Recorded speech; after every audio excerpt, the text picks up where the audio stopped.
Unlike the Fiend, I don't need to wear a mask to let the darkness out. Kenny Omega and Don Callis, we make history. Welcome to the show. Welcome to the show.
March 22nd, 2015, Max Wrestling Podcast was born.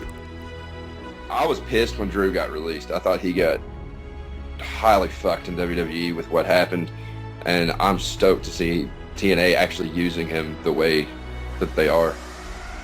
2,090 days ago. 5 years, 8 months, and 18 days ago. 68 months and 18 days ago. 180,576,000 seconds ago. 3,009,600 minutes. 50,160 hours ago.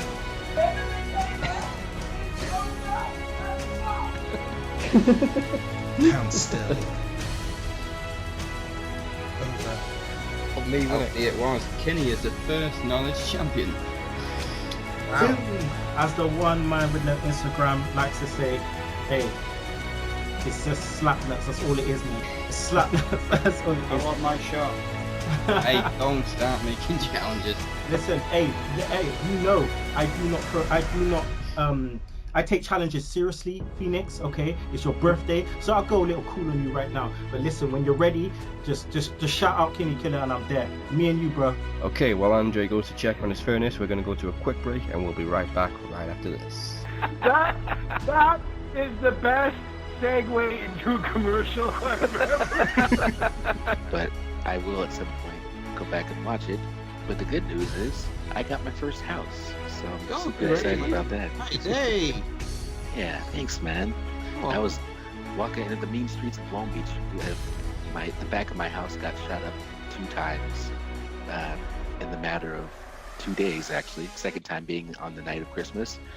And then my wife looked at me and she said, "Let me tell you something, husband. You got about 5 seconds to get us out of this trashy neighborhood." And the new promo champion is Black Bay and Mia Costello. This should come as no surprise. Everybody else will also lay down. This can't be disputed. This is my ministry of heels. Everybody will follow me into the future. I am the promo climax champion. And there's been a lot of ups and downs. And it's been a hell of a ride, and there's been some good times, and there's damn sure been some bad times. And I hereby officially retire from wrestling podcasts. This is me, checking out the Madhouse. We respectfully decline your resignation. We don't want you going nowhere, homie. Oh, Captain. My Captain. They refused to let me surrender. So, for the 300th time, let's take it to the max.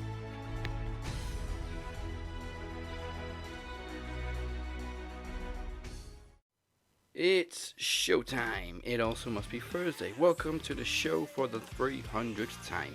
This is the Max Wrestling Podcast, episode 300.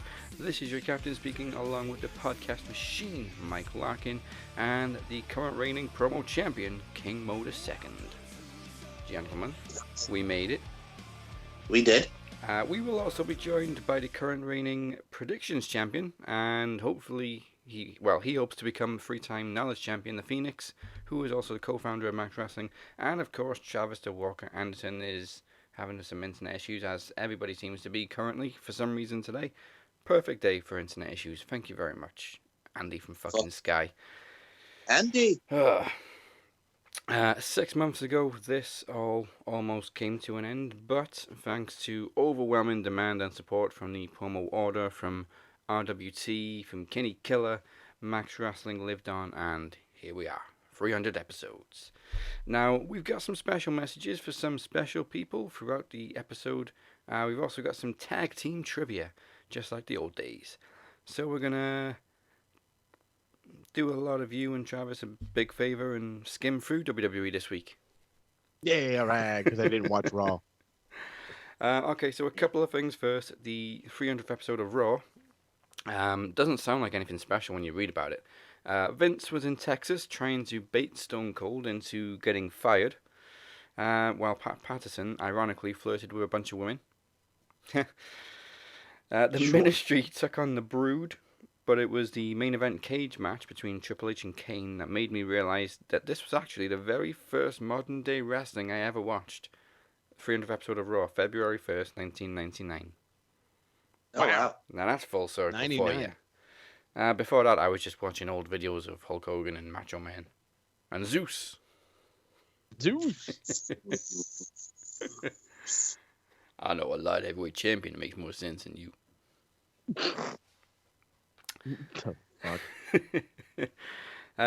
So you think that's bad. The 300th episode of SmackDown was on May 12th, 2005. Heidenreich defeated Spike Dudley in 45 seconds. The second you said 2005, I got goosebumps, and I'm like, this is gonna be bad, isn't it? It's so bad. Chavo Guerrero and Eminem defeated Charlie Haas, Hardcore Holly, and Paul London. That feud title, Paul London and friggin' Chavo and the random makeshift tag team of Hardcore Holly and Charlie Haas. Yeah, that was probably the only good match on this show, to be honest. Jimmy Jacobs, before he was very famous, defeated Eddie Guerrero by DQ. Oh, yes. Matt Morgan defeated Funaki. Oh, God, this is when Matt Morgan was doing the stuttering gimmick, yeah. Yes. And, oh boy, Booker T versus Kurt Angle ended in a no contest after 5 minutes, as Angle practically assaults Sharmell after beating Booker T down in the locker room. Well, you know why, because he wanted to have bestiality sex with his wife. Yes. That whole angle. No pun intended. Jeez. However. Right. Hold on. Wait, the good old days. Yes. I got something to say. You know what Kurt Angle wanted, Daz? You know what Kurt Angle wanted? He wanted to smoke. Well, also the fact that, he got it years later with Raka Khan, but at this particular time and date, Kurt Angle wanted the chocolate love. Yes, he does. He very much into it. Yep. Now, fortunately, the 300th episode of Impact was a little bit better. This was on March 29th, 2010. It doesn't get off to a great start, as Daniels defeats none other than Kazuchika Okada in a dark match. Wait, what? I know. But it did feature a first blood match between Tara and Daphne. AJ Styles defeated that's Jeff when he was Jarrett. Okada. Yeah. Never mind. TNA didn't do a good job with Okada. Fox. Jay Lethal defeated Beer Money in a handicap match, and the main event was a 6-man cage match, as Eric Young, Jeff Hardy, and Rob Van Dam defeated The Band. Oh, God. Kevin Nash, Scott Hall, and Sean Waltman. Oh, my God. I knew you were going to, because I was like, wait a minute, The Band, that sounds like an NWO ripoff. Wait a minute, I think that was, and then right when you said it, I'm like, shit. Oh, that was a terrible idea. With Bubba the Love Sponge. Yeah, speaking of terrible ideas, Bubba the Love Sponge. Well, You know what? You know what's interesting, because we do talk about Marks and Moses being Smart Mark and Smart Mark Radio. Here's the thing, man. That's the good kind of Marks. Bubba the Love Sponge is the ultimate Mark. And do you know why Bubba the Love Sponge is the ultimate Mark? Because of the shit with Hogan. I mean, when you're Hulk Hogan's best friend and you're such a super fan of Hulk Hogan and you let the man fuck your wife and film it, that's the ultimate Mark right there. It's like, well, you got to think about it. It's Hulk Hogan. It's like if you got Ron Jeremy to fuck your wife. It's a big name. I'm trying to play whoever this fucking Bubba Love Sponge is asshole, like trying to be that guy. Yeah, like, friggin' and who's playing some reason and everything. And he's having sex with him and he goes, I feel like a pig, brother. You think? You think? You fucked the man's wife. Let's go. To slightly more sensible wrestling. Let's take a trip back to this past Friday night. It's time to recap the smack.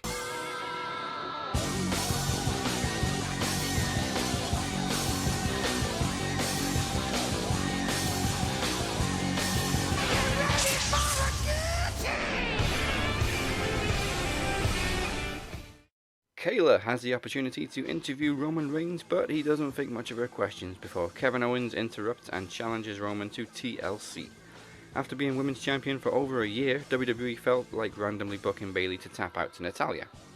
In a 6-man tag team tribute to the late great Pat Patterson, all former Intercontinental champions Big E, Daniel Bryan, and Rey Mysterio defeated Nakamura, Dolph Ziggler, and Sami Zayn. Kalisto then randomly walks in on Kevin Owens' interview, unaware of what a fedora was despite wearing one. And it was never explained what this was all about. Anyway, in one of those terribly cringy split-screen trash-talking sessions, Sasha gives Carmella a title match at TLC. Baron Corbin had some company this week in the rematch against Murphy with Blake and Cutler, who attack Dominic to distract Murphy for Corbin to pick up the win. And in the main event, Roman tries to murder Otis with steel steps, which is somehow not a DQ, as he then locks in the guillotine choke on Owens for the win before he and Jey Uso beat Kevin Owens down with steel chairs. And that was SmackDown. Everything but the ending sounds like the worst thing I've ever seen since 2005. Well, okay. First of all, Kalisto, reasons. I don't know why either. We're doing an interview here, pal. Oh, nice fedora. What's a fedora? By the way, Of course it's Blake and Cutler, because as we all know, Wesley Blake is the former tag team partner of Murphy. And also, they got friggin' Jackson Riker on main event with Elias. Yeah, keep him on main event because nobody watches main event. Oh. Nope. It's funny, all the dirt sheet says they were firing him last week. They should have. They still are. They're still, from what I keep hearing, that he's still in the talks of being fired, but they're trying to find something to do to, I guess, let his contract run out, and then he's gone, or I don't fucking know. Well, you know what they could do, right? They can release him, and then he could go back to Impact as Gunner. Yeah, I don't think because, he's not going to get heat just going anywhere right now, that dude's got fucking some Trump dingle in his mouth. Yeah. But yeah, like we said, the ending, Roman, it was a straight tag match, and Roman just beats the shit out of Otis with the steel steps, and somehow the referee lets it slide. Because it's Roman, and everybody likes Otis. But how dare you not like Otis? Oh boy. Now, not quite as far back, but for the first time, we're going to Monday night to recap Raw. Recap the Raw. Well, it doesn't have the same impact as recap. Yeah, it's not quite the same, but okay. You say we're going in Raw? I mean, what? Hey. No. All right. I broke Daz. Okay, let's go back to Monday night because we're going in Raw. Hey, all right. I might actually use that. Okay. You should. All right, let's change the graphic. We're going back to Monday night now because we're going in Raw.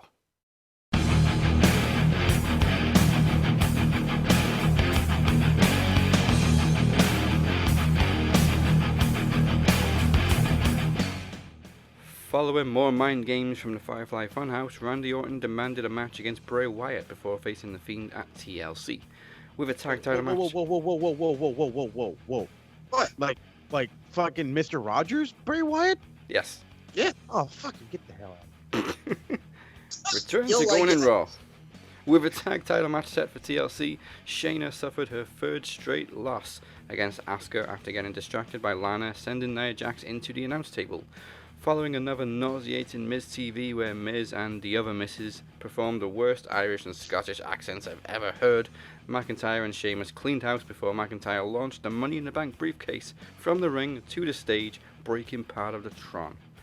Following Shelton Benjamin's loss to Kofi Kingston, it was Cedric Alexander who stood tall with a victory again after challenging Kofi after the match. In a 3-on-2 handicap match, AJ Styles, Miz, and the other Misses picked up a win over McIntyre and Sheamus following an accidental brogue kick to McIntyre. This led to a brawl backstage between McIntyre and Sheamus, which also led to Pat getting put through a table. Poor Pat. Poor Pat.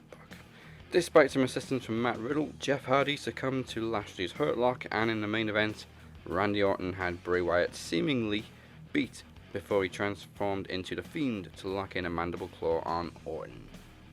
That was so cool. I wouldn't mind seeing that. But hold on, wait a minute. So, is Drew going to get suspended now? I mean, he should. But don't they get a pay-per-view next week? Yes. Yes. You fucks. Wait, you forgot something. What did I forget? What happened? Ricochet and friggin' Dana Brooke beat Reckoning and Slapjack. I don't give a shit. She lost again. I know. She lost That's why I don't give a shit. Oh, fucking Mia. Yeah, poor Mia. I know. Absolutely Jesus, terrible. Fuck. Terrible. Yes, Miz and the other Misses. That's Also, their new name. You know what that reminded me of Love when that. they were doing the Scottish accent, the Irish accent? It reminded me when John Morrison came out dressed as Braveheart when he was feuding with Drew McIntyre in 09. Yeah. Can't help that. Yeah. Ugh, Wow. terrible. Talk about your cringe. Yep. Okay, before the first round of trivia, here's the first of our special messages on our 300th episode. This is the one man with half an Instagram, Kinney Killer. It's your boy. 300 episodes, Max Wrestling. Oh my God, I can't believe you guys have reached the summit. I say I can't believe, but really, it was always on the cards for you guys. I think about that very first episode you guys had, and the conversations we had in terms of wanting to start a podcast, and you guys have done so well. Big up to Dazzy, man. What a workhorse. The amount of effort you put in, and to see where you've ended up now, it's truly unbelievable. I just want to say I'm very, very proud of how far you guys have come. I'm very, very proud of what is left to come, and I can easily say that you guys have continued a legacy that was left by Sunday Segway, and you guys have continued to push it and continue to reach new heights that I couldn't reach. So I'm very, very proud of that. So well done to you guys. Here's the 300 and here's the 300 more. Well done to every single one of you who have played a part in this. And just good luck with everything for the future. And if you don't like that, you can choke on that, slap nuts. Woo!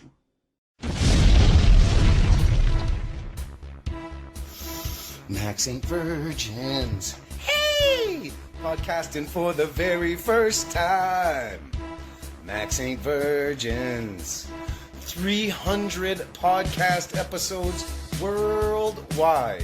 And WrestlingWithWrestling.com is proud to be another outlet to bring wrestling fans wrestling trivia, podcast, promo series battles, and of course, so much more. So each and every one of you, ladies and gentlemen, on the Max Wrestling team, congratulations. 100's big, 200's big, but 300?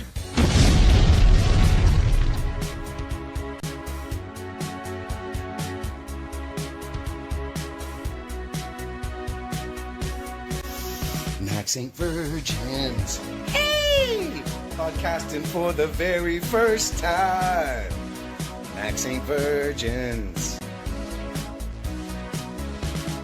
Hey! Podcasting for the very first time. Max ain't virgins. Hey! Congratulations, y'all. first round is an old favorite. It is Championship title sequence. And it's kind of an obscure one because Mike and Phoenix have got the WWF Light Heavyweight Championship. Does anybody remember the Light Heavyweight Championship? Gilbert, man. Gilbert. I do. I just don't remember a lot of it. Okay, here's a bit of a test. Mike, who was the first Light Heavyweight Champion? I'm going to say it was, what was it? Friggin' Brian Christopher, who was Grandmaster Sexay? It was actually Perro Aguayo. Perro Aguayo. Oh, I'm thinking WWF. Not actually. Perro Aguayo was the WWF Light Heavyweight Champion? Yeah, he was the first. Oh, God rest his soul. Okay. However, that's not part of your question. Okay. All right, cool, man. For the benefit of Phoenix, he's the one who was in the tragic accident with Rey Mysterio. Ah. That poor guy. And he was only like, what, in his 30s, right? Yeah.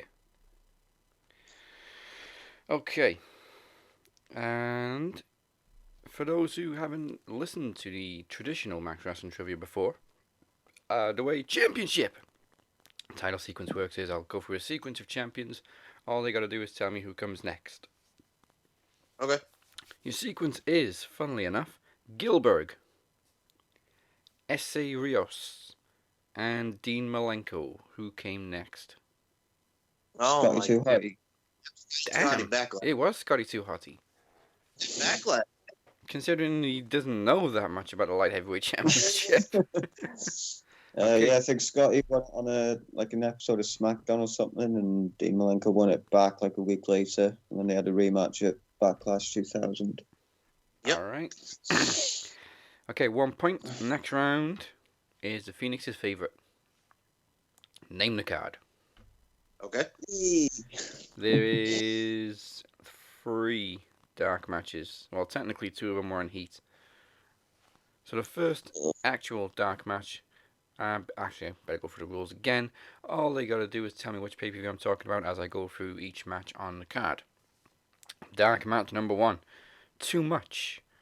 Brian Christopher and Scott Taylor, a.k.a. Scotty Too Hotty and Grandmaster Sexay, versus the Hardy Boys.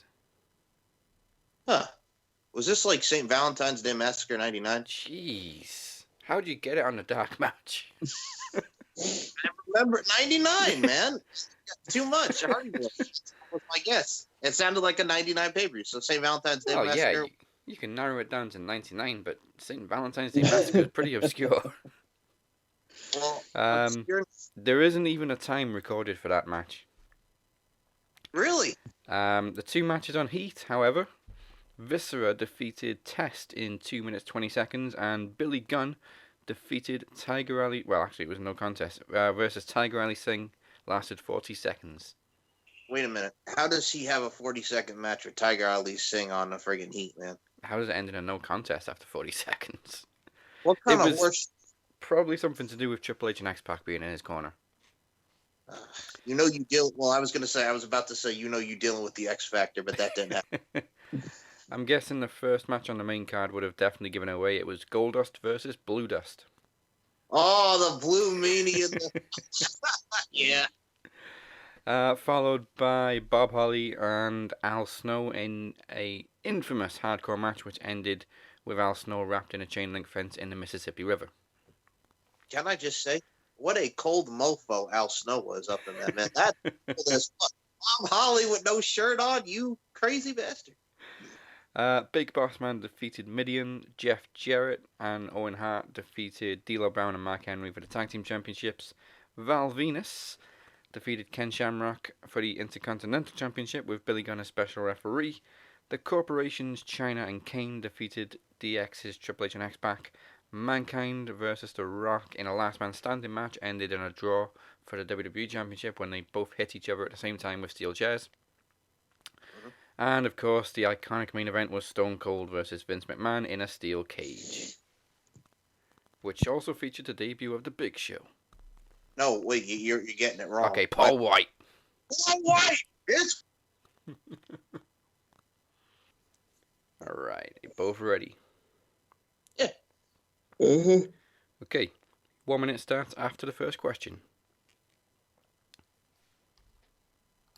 Who did Ric Flair defeat to win his first WCW Championship? World Championship. Harley Race? No, it was Vader. Ah. In what year was the WWE Hardcore Championship introduced? 1998? Yes. In which country was Kane born? Spain. Yes. Who was the last person The Undertaker defeated in the WWE's 19th casket match? Oof. Come on, Phoenix. Phoenix. I'm not really that great with casket matches. I don't know. I'm just going to go. Big Show. It was Rusev. Last question. Okay. Who did I interview in the 151st episode of Max Wrestling? No. I'm serious. I'll give you a clue. ROH. Kelly Klein. Yes. I had to throw that one in there. Who did I interview on my show? I don't fucking know. Fucking gimp.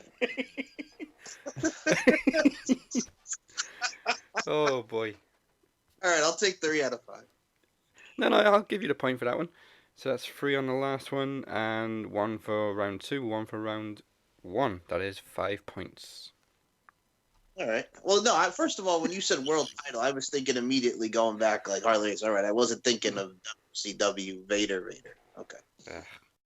Alright, now before we get into all this week's wrestling action, Phoenix is going to leave us as he is the current predictions champion and hoping to become a 3-time knowledge champion. Phoenix, take it away, and of course we will see you on the Maxis. Well, I haven't got it downloaded at the minute since I've got a new phone, but you can usually find me at the Phoenix 626. Oh yeah, you lost everything. Yeah. What? The bloody screen came out my phone over the weekend, so I had to run into town the other day to get, and luckily I was due an upgrade, so I had to go get a new phone. Thanks. Right before Christmas as well. Yeah. Bastard. Okay, like I said, we will see you in a couple of weeks. Oh, actually, we've got the Undertaker's special Christmas Eve episode as well, so we will see you in a couple of weeks. Oh, cool.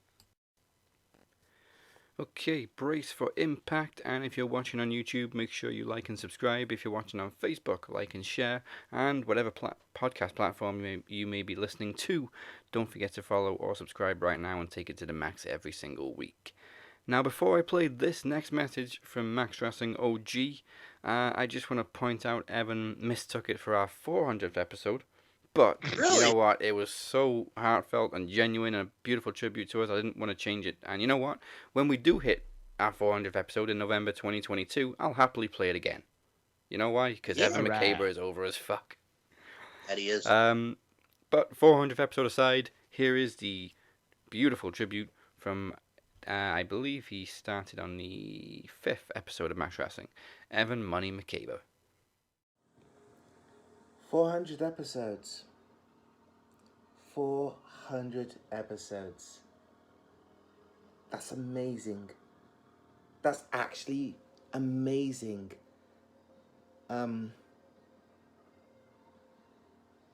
Honestly, when I met Dazzy Lee way back, I don't even remember, was that 2011?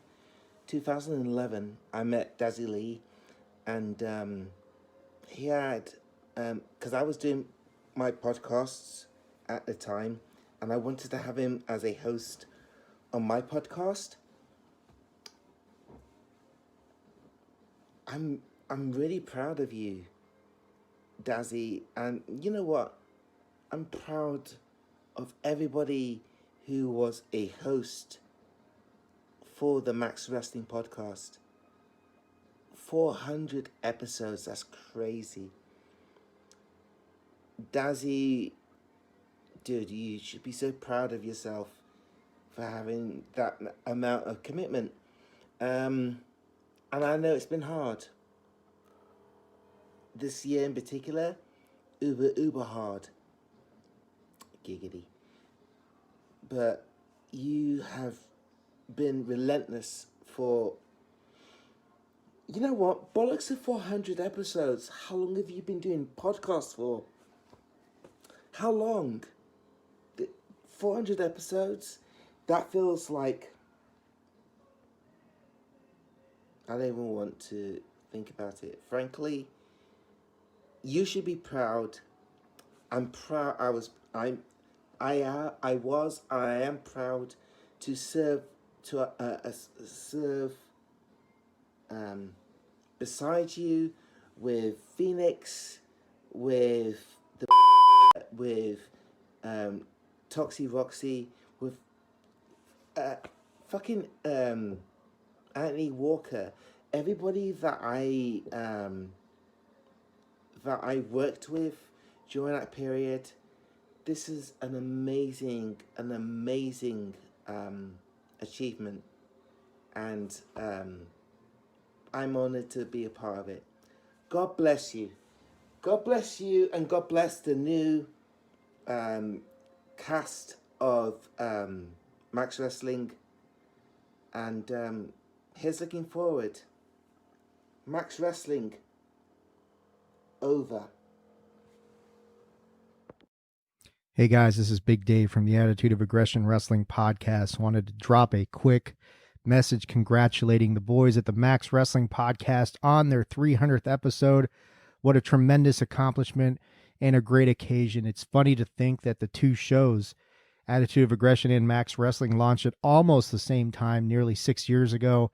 And I am thrilled to see Max Wrestling still going strong, as Attitude of Aggression has been on a bit of a sabbatical lately, but Max Wrestling is definitely not. And they keep putting out fantastic content, great coverage of the pro wrestling industry on all fronts. Fantastic stuff like the promo competitions and everything like that. Just a super quality show. I feel very privileged to have been involved in some of their episodes over the course of the 300 and had them on some of mine, and just everything about the guys that I met through Kenny Killer of the Sunday Segway. Of course, shout out to him. 300 episodes. That's a huge accomplishment, and these guys should be rightfully proud of what they've done. It's fantastic, and here's to 300 more tremendous episodes from the Max Wrestling Podcast. So, Final Resolution is this weekend, which means Phoenix is probably going to lose the Predictions Championship. Okay. First of all, it was a surreal night on Impact as we opened with a Dynamite recap. And then, obviously, it was always just going to be a regular episode of Impact because they taped it weeks ago, and they were just going to stick the interview with Kenny Omega on at the end. But just to remind you that it was a little bit different. They kept having Josh Matthews, like, talking over the shots of the bus, going, I'm going to go into that bus later tonight and interview Kenny Omega. We also had this thing all night. Yes. We also had a very cool paid ad segment from Tony Khan and Tony Schiavone. Oh yeah, I might want to buy Impact. You never know. This guy sounds like the fucking like if it was like in a video game. I might just buy this place. See you later. Like, what the fuck? I love Tony Khan's passive aggressiveness.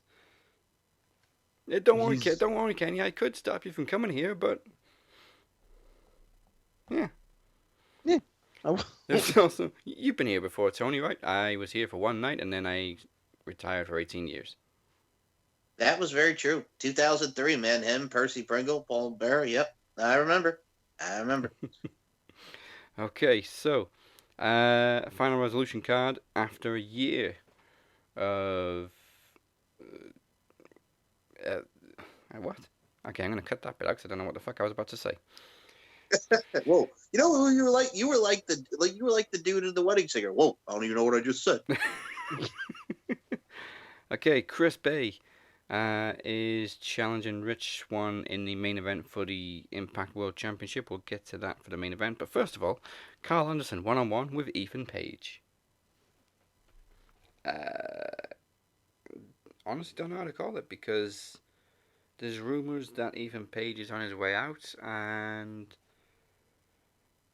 Carl doesn't have Gallows in his corner, so I mean Gallows can't be that far from coming back now anyway. So I'm gonna go with Carl Anderson. Give me some Carl Anderson because I think Swaggle will get involved. Swaggle, yes. Mini Luke. Oh, that'd be awesome. Mini LG. Mike. I will go with the machine gun. All right. That's a full house for Big Carl. So Ethan, AEW, what are we thinking? What are we thinking? AEW? Yes. So long as he didn't go to WWE. I don't think he fits their mold WWE wise. I don't know why the fuck the Rascals went like that. I know. Well, except. Oh, that's right. Well, still, but wasted talent. That move. They're gonna get used and abused and not be able to full potential. But I understand because AEW's tag division is ridiculous right now. So I get it. I mean, but I could totally see Ethan Page in AEW or NWA.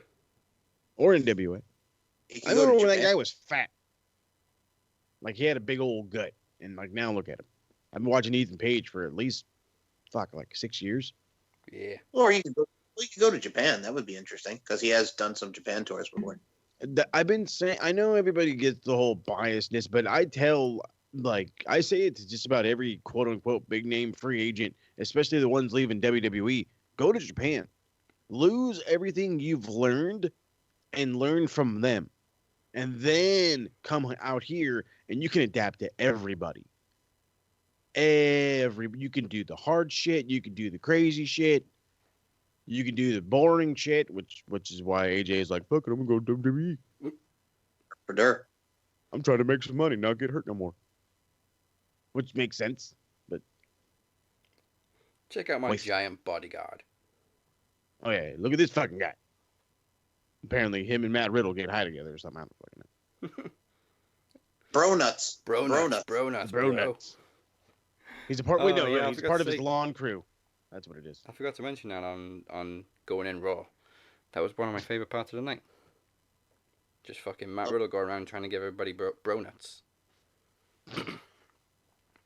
and then MVP stole the box, ate half of one, and threw them on the floor. Aww. All right, next match is Tennille Dashwood and Caleb with a K versus Eddie Edwards and Alicia. Eddie Edwards and Alicia. Yeah. Really? Let's go with Eddie Edwards. Actually, yeah.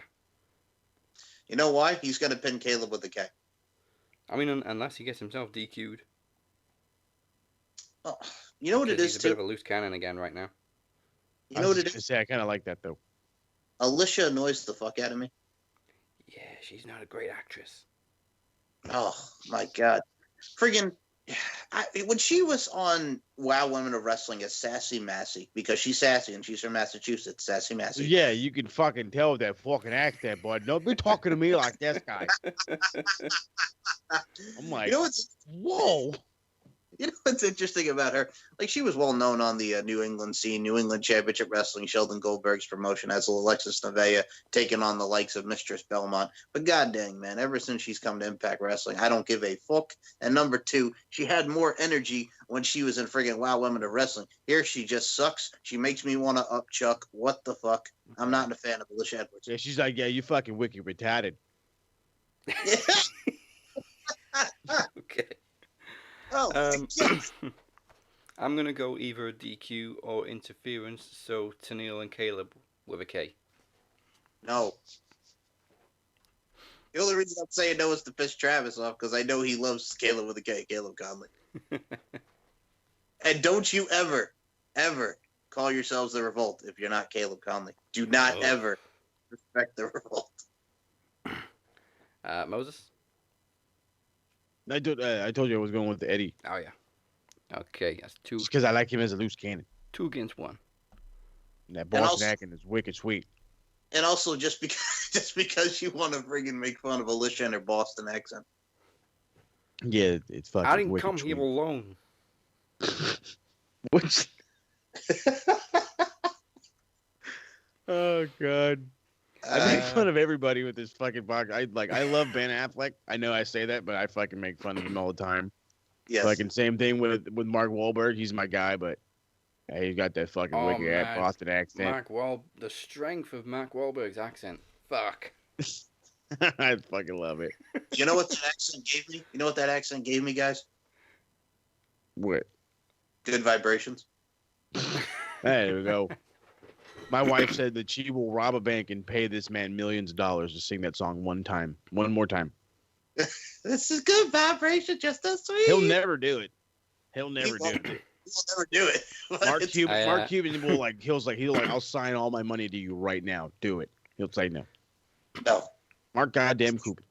Did you ever see that awkward moment on TRL when Eminem's like, let's all stand around here in one big funky bunch, and Mark Wahlberg looked like he wanted to punch the dude. Don't piss him off. Mark Wahlberg's best deliveries. I should have just got a Teddy fucking Ruxpin. Yes. Say that one more time. Teddy fucking Ruxpin. Fucking. God damn it! I have to watch Ted immediately. Yes. Okay. Thunder. Very good. What else we got? We got. Oh boy, Hernandez versus Falaba. Wait, the best part is special referee Kiera Hogan and special ring announcer Tasha Steeles. Man, I don't give two squirts. It's all over the wad of cash. You're fucking telling me, bud. Now they going in Raw. Jeez, oh well. With Kiera Hogan, I do. So, let me start this one. I don't give two squirts of piss about this match, but if I had to pick someone, I would probably go Hernandez because due to shenanigans from Kiera Hogan and Tasha.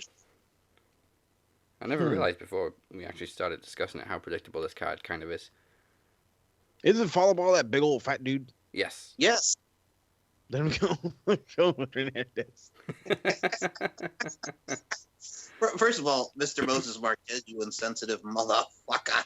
He lost like 100-something pounds, bro. Yeah, and then he gained like $200. Yeah. Okay. Wait, that's it? Okay, maybe 2,000. All right, it is a pretty big wad that Fowler's got of cash. Next match. That stupid wad of money. I was like, wait a minute, Daz, where we go with that? We're going in Raw. That's where we're going. Hell yeah. Jesus. Okay, Eric Young with Mickey Rourke in his corner versus Rhino. Fucking Joe Doring, I hate him. Well, I mean, if you think about it, it's Woody Harrelson with Mickey Rourke versus Rhino. You know, I am definitely going to Photoshop this match card. I gotta go with the former world heavyweight champ, Eric Young, over Rhino! Rhino! Yeah, it's not happening next week. It's happening this Saturday. Yep. Yeah, EY for me. Moses. EY.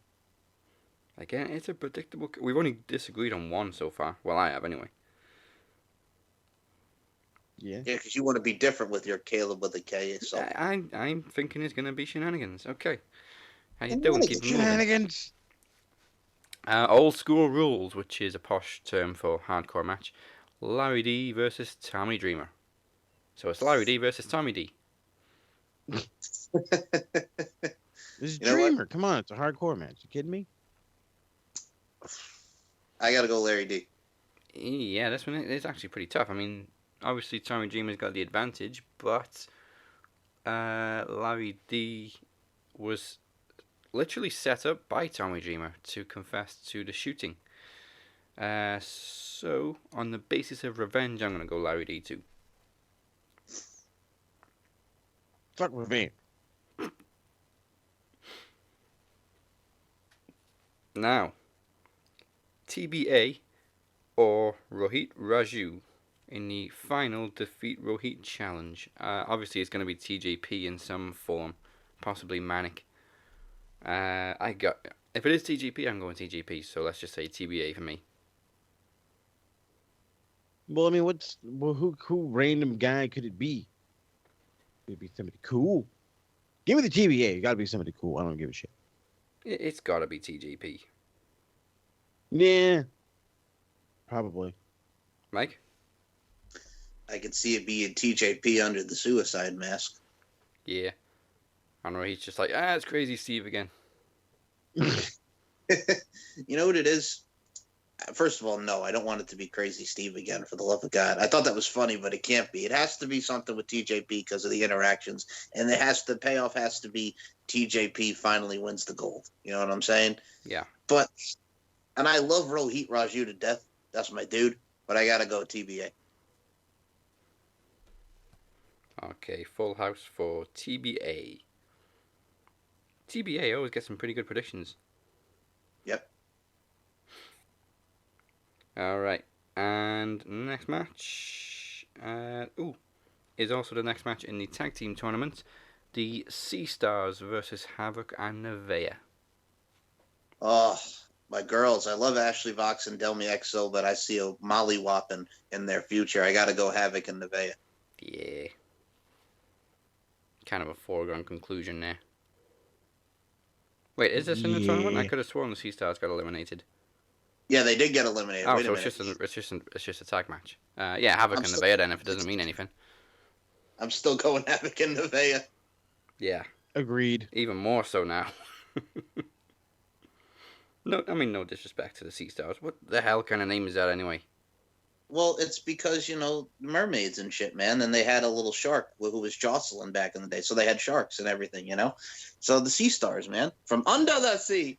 You know what I'm saying? What the hell is this baby shark shit? Baby shark, dude. Don't piss Nicola off, man. She hates baby shark. So, hey. So, I'm still going. Well, you know what, Mike?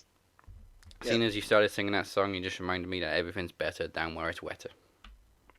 Hell yes, brother.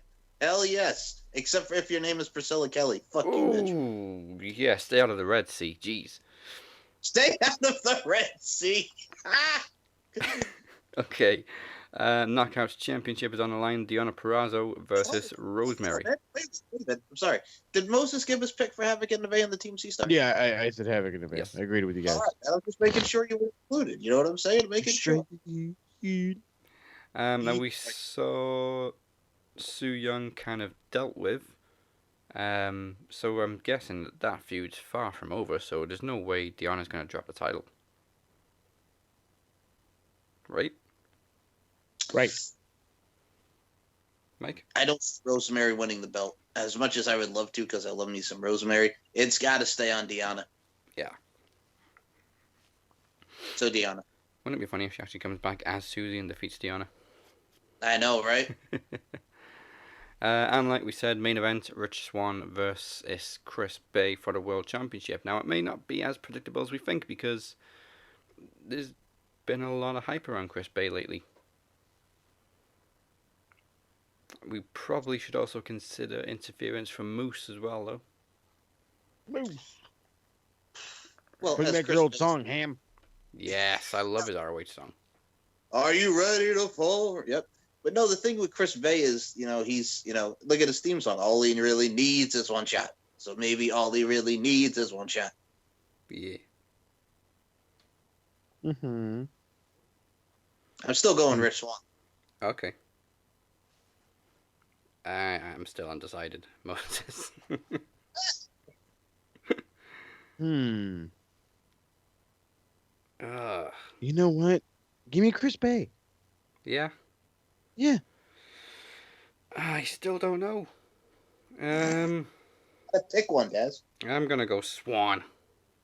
Swan! Just because it's not really a pay-per-view, it's more an Impact Plus special. Like, I think they're probably going to wait till Hard to Kill to actually, if they were going to change the title. Yeah. So, yeah, I'll go with Swan. Swan. And that pay-per-view's not until mid-January, so they got time. Yeah, we got a few weeks. Queen Ojinaka. Is that how you say his name? Yes. Who's I that? remember this fucking loser. It's Moose. Oh, His Moose. name is. I just because I remember he played for he got drafted by the Falcons. So I put in former Falcons that played or that wrestled or whatever, and the first name that came up, obviously, Bill Goldberg. Ugh. And then I was like, no, what about the other guy? Goldberg needs to fucking retire and stay retired. No, thank you. No, thank you. You hear this fucking old bastard talk? I got like 50 matches left in me. With who? No, with your son? So that's a grand total of 10 minutes. Yep. No, I think you rounded the one too high. I think that's about 6 minutes. Okay. 6. 10 if you include all those fucking entrances you take for goddamn ever. Well, just like don't get me wrong, I love them, but for fuck's sake, bro. I will say this. Go ahead. Well, why did you say it? Come on. All right, I will say this. He's not like the classic Domino song. He is not a 60-minute man. No, he's a 60 fucking year man. Yeah, he's old as shit. Stop. Jeez. Okay. Like, no good. Anybody catch Shockwave? No. No? Okay, I'll go through the results quickly then. Camille with a much more decisive win this week against Simone Sherry. Aaron Stevens, the national champion, has plenty to say to Trevor Murdoch ahead of their title match next week. He looks much more comfortable in NWA than he was in Impact. And if you're not familiar with... Stop. What'd I say? First of all, Trev's awake. He played a Liberace on Impact Wrestling, man. You know what? Not long after Aaron Stevens came to Impact is when I kind of stopped watching it for a while.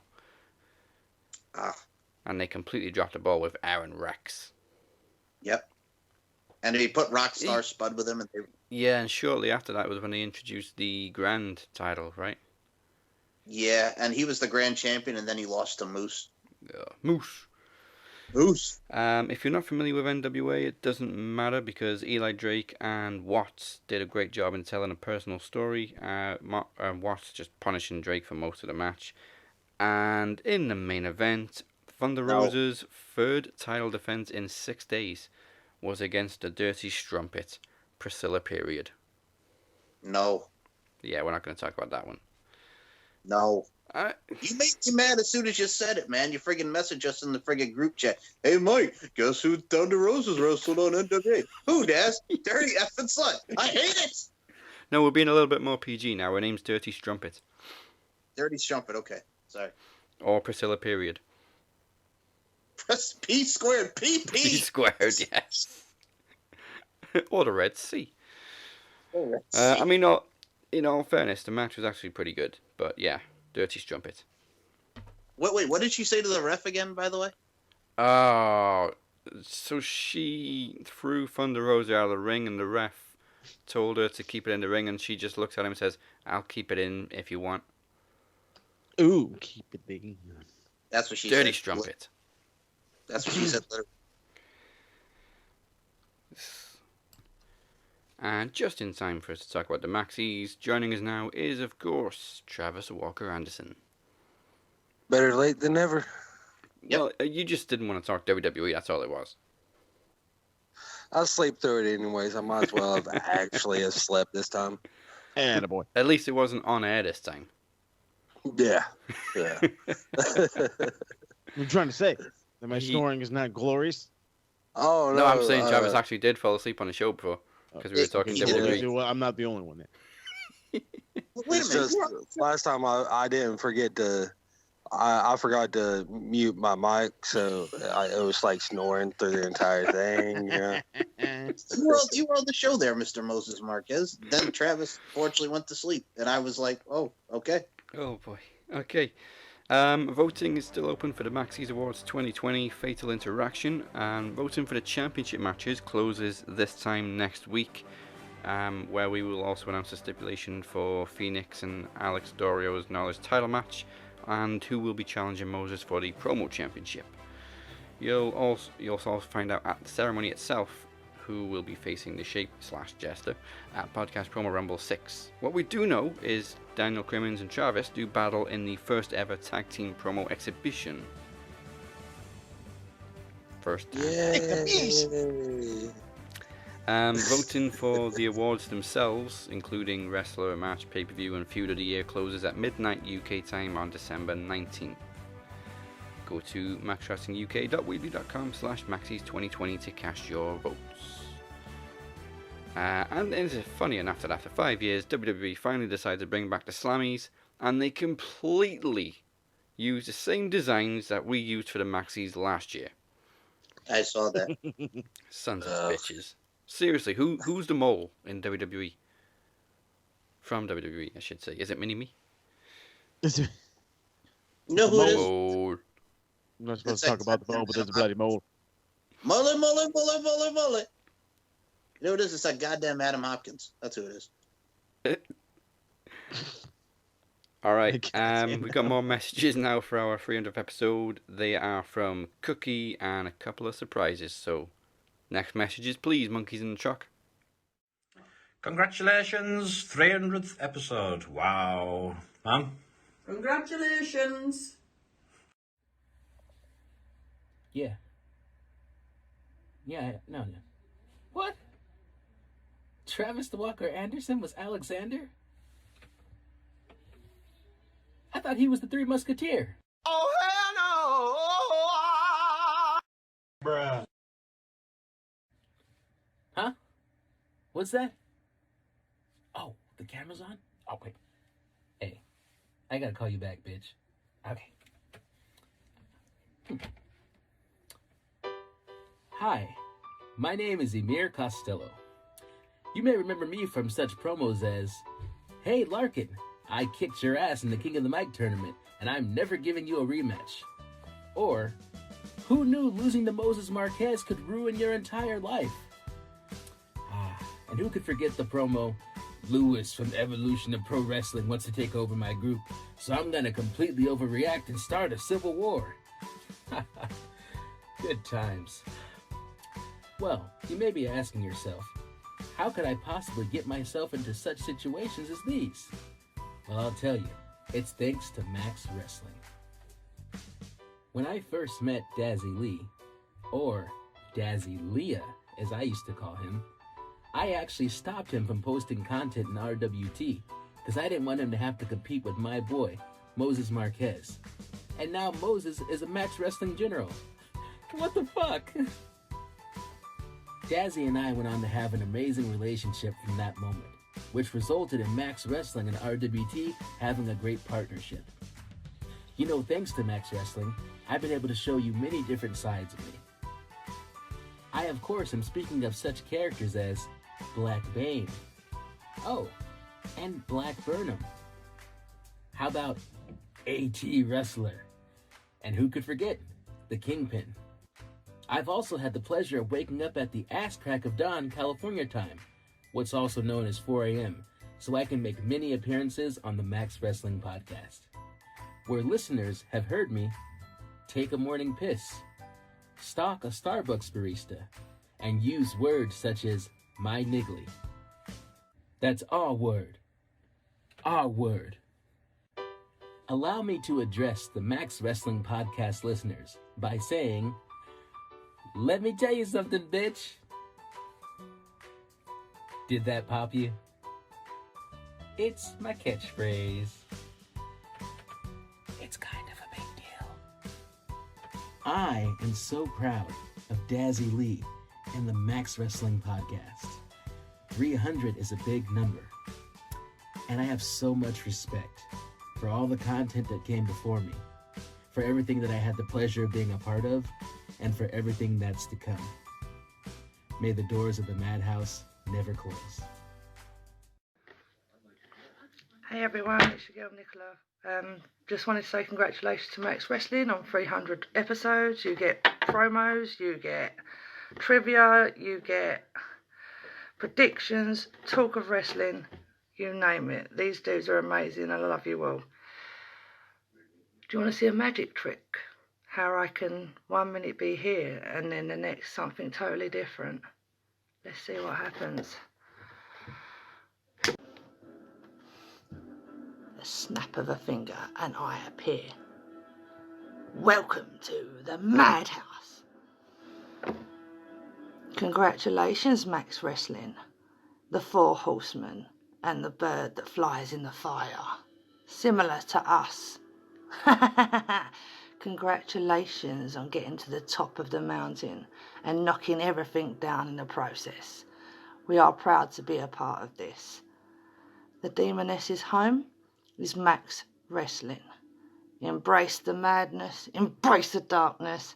Everybody dies.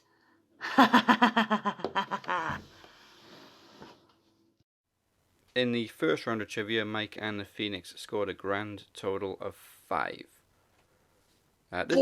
There's no prize, really. I mean, in the old days, what we used to do was the losing team had to cut promos, but, you know, promos have become part and parcel of our thing now, so it's just for fun. All good. Yeah, okay, so for Travis and Moses, the first round is the classic championship title sequence. Wait a minute, hold on. Championship! It's getting the back of the throat. Championship. I can't do it as well as you. Mike and Phoenix had the light heavyweight championship from WWE. Travis and Moses, you have got the TNA Knockout Championship. Oh, yay. A little bit more modern. What? Although looking at my notes, I forgot to put the N in, so I've got TNA Cockouts. Cockouts! Which is obviously going to soon be won by Priscilla Kelly. No, yeah, you're telling no. me. I was about to say, wait a minute. Did TNA have their own version of Hervina? And the freaking did they give the not? Did they give the No, cockouts? you know what? Big fat crazy guy? The Cockouts title is going to debut on Going In Raw. Yeah, all right. Okay, innuendos aside, let's kick it off. The rules are simple. I will go through a sequence of champions, and all you got to do is tell me who comes next. So the sequence of Knockouts champions are Angelina Love, Tara, and Madison Rayne. Who came next? I want to say Gail Kim. That's my guess. Was not Gail Kim. It was Mickey James. Oh, country! I don't know why, but I always forget that she was a part of that. Yeah, I mean, it was probably one of the best runs of her career, to be honest. Yeah. Do you know why else it was the best run, Dazzy, dangerously? Because she got pushed in front of a train by James Storm. Besides that. No, because she sang her own music. Oh, country! Okay, we got a different round for round 2. Mike and Phoenix had named the card. You guys have got Mystery Superstar. Oh, the classic. I will give you some clues to somebody's identity, and all you got to do is tell me who it is. You get one guess per clue. Okay. Alright, and the first clue is made his WWE debut in 1999.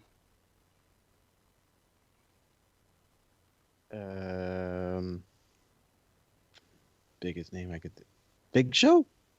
No, next clue. Main evented WrestleMania.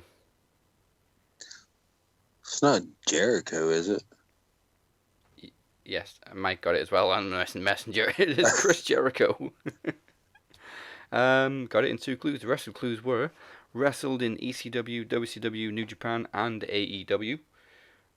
Holds the record for 9 WWE Intercontinental Championship reigns. And the final clue, just in case it wasn't obvious enough by this point, frontman of the band, Fozzy. No, you should have wrote. He beat Austin and Stone Cold. He beat Stone Cold and The Rock in the same night in San Diego, which was 19 years ago yesterday.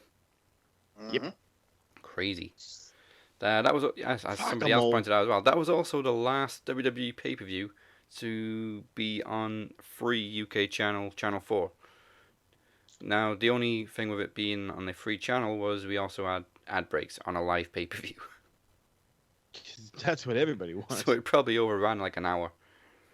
Easy. I gotta tell you something. On that card, I'm gonna say it right now, and I love them because North Carolina, come on and raise up. But Jeff Hardy and Matt Hardy, man, with Lita as a special guest referee, what a disappointment. Well, you know what? We also had a thunderstorm that night. I remember watching it live, and it completely knocked out that entire match. Oh. So Matt, Jeff, and Lita were all in the ring. Screen goes blank, and then it comes back on, and the match is over. Yep, and Jeff won. Yes. Was that the first time they faced one-on-one? I don't remember them facing each other before that. Well, they had like a thing in like the King of the Ring in 2001, I think, very briefly, and that was about it. But they were still babyface at the time. Okay, final round for Travis and Babyface. Moses is 5 straight questions. However, Okay. you have 1 minute to answer all 5. Fuck. And you need 4 to tie with Mike and Phoenix, all 5 to win. God damn it, Trav. Hey, at least I got one right. I would just like to, well, first and foremost, that was actually a very good guess. And you know why? Jericho and The Rock as well. How could you not? When you said 99, I'm like, it's either got to be Jericho or Kurt Angle. So I was right. Or Big Show. Or Big Show, yes. Didn't Angle debut in 98, though? No, he debuted in 99. Sean Stasiak. Who are you, the Phoenix, for getting Kurt Angle's debut? I think he did a couple of like tryout matches in 98. And he beat up Tiger Ali Singh for blowing his nose in the American flag in 98 on Heat, man. Well, Yeah, see? But that wasn't his official debut, though. No. Doesn't matter. He was there, wasn't debut. he? There you go. TV debut. Mark Henry debuted in 96. He didn't wrestle until almost fucking 97. Hey, Moses. Hey, Moses. What? Shut the fuck up, Moses. Eat my short. Well, Phoenix is already gone, so somebody's got to ask for extra points. There you go. Can I have extra points? That's about 4 right there. Okay. Your 1 minute begins after the first question. And, of course, either one of you can answer. First question is, Solofa Fatu is the real name of which Hall of Famer? Oh, my God. Ron Simmons? Oh, God, no. What the hell? Rikishi. I don't know. Rikishi. Fuck, I was going to say. Question 2. Kevin Steen defeated Davey Richards for the Ring of Honor World Championship in what year? Oh, fuck. I was watching this whole thing. 2010? 2012. Fuck. Shit. Who I retained was like, no, the that's too late. WCW World Championship in the last ever War Games match in WCW? Hold on, one more time? Who retained the WCW World title in the last ever War Games match in WCW? They actually had a War Games match for the WCW My title. guess is DDP. It was Kevin Nash. Including NXT and Divas, how many women's championships has Charlotte Flair won overall? Time's up, but I'll let you answer. Christ. I'm gonna go with like 13. 12. I was gonna say. Oh fuck! I said that So in my head. I'm close. like, no, it's more. And the final question would have been Kurgan, Giant Silver, Violent J, Luna Vachon, and Sable were part of which Attitude Era faction? No, Rod the Censor. About as obscure as you can get. Mike? The Oddities. It was the Oddities, yes. Oh, that's right.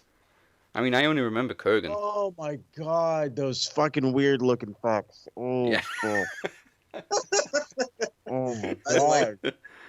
I would just like to say I had to mute my mic, sorry. and I didn't mean to. No, you're fine. Because I was trying not to laugh because Salofa Fatu, Rod Simmons. No, when he said that, I was like, fucking I hell. was like, Ron Simmons. Wait a minute, Travis, hold on. Ron Simmons' real name is Ron Simmons. Nah, just don't give a damn. I mean, to be fair, Daniel Bryan sounds like a real name, but his real name is Bryan Danielson. Well, first and So, foremost. I mean, it could have been Sin Robinson. Could have been C.J. Parker. I blame the lag. Yes. Also, Kurgan actually made it to a WWE video game. That is true. He was on Attitude, and if you click on the character screen, his voice just comes up, Kurgan! No thanks. I'd rather deal with Glacier's dumbass. Mike, should we give them the obscure final question I gave you in Phoenix? Yes. Yes, please. In a throwback to Anthony Walker, their final question was, Who did I interview in the 151st episode of Max Wrestling? Genuine question. Oh, it's a shoot. Okay. Fuck, I don't know. The clue is Ring of somebody Honor. Ring of Honor. Unlike Anthony Kelly Walker, though, Clark? I'm not. Yes. Unlike Anthony Walker, I'm not claiming credit for getting her a job. I actually believe I got him a job in ICW. Massimo Italiano. Who? Oh, okay. So that's technically 2 questions I got right. That's better than Moses. So fuck everybody. However, Mike, you and Phoenix are still victorious. Alrighty. Well, first, the but it's just clue for shits also, and giggles. Yeah, but the clue would have been great because I was about to say, you said ROH, I said, the woman who is one of the people that says you're listening to the Max Wrestling podcast every time we go to break. Yeah. Who's one of the things we had, yep. Okay, it's Thursday and not a normal one because I said that last week as well, didn't I? Impact kind of stole the show this week.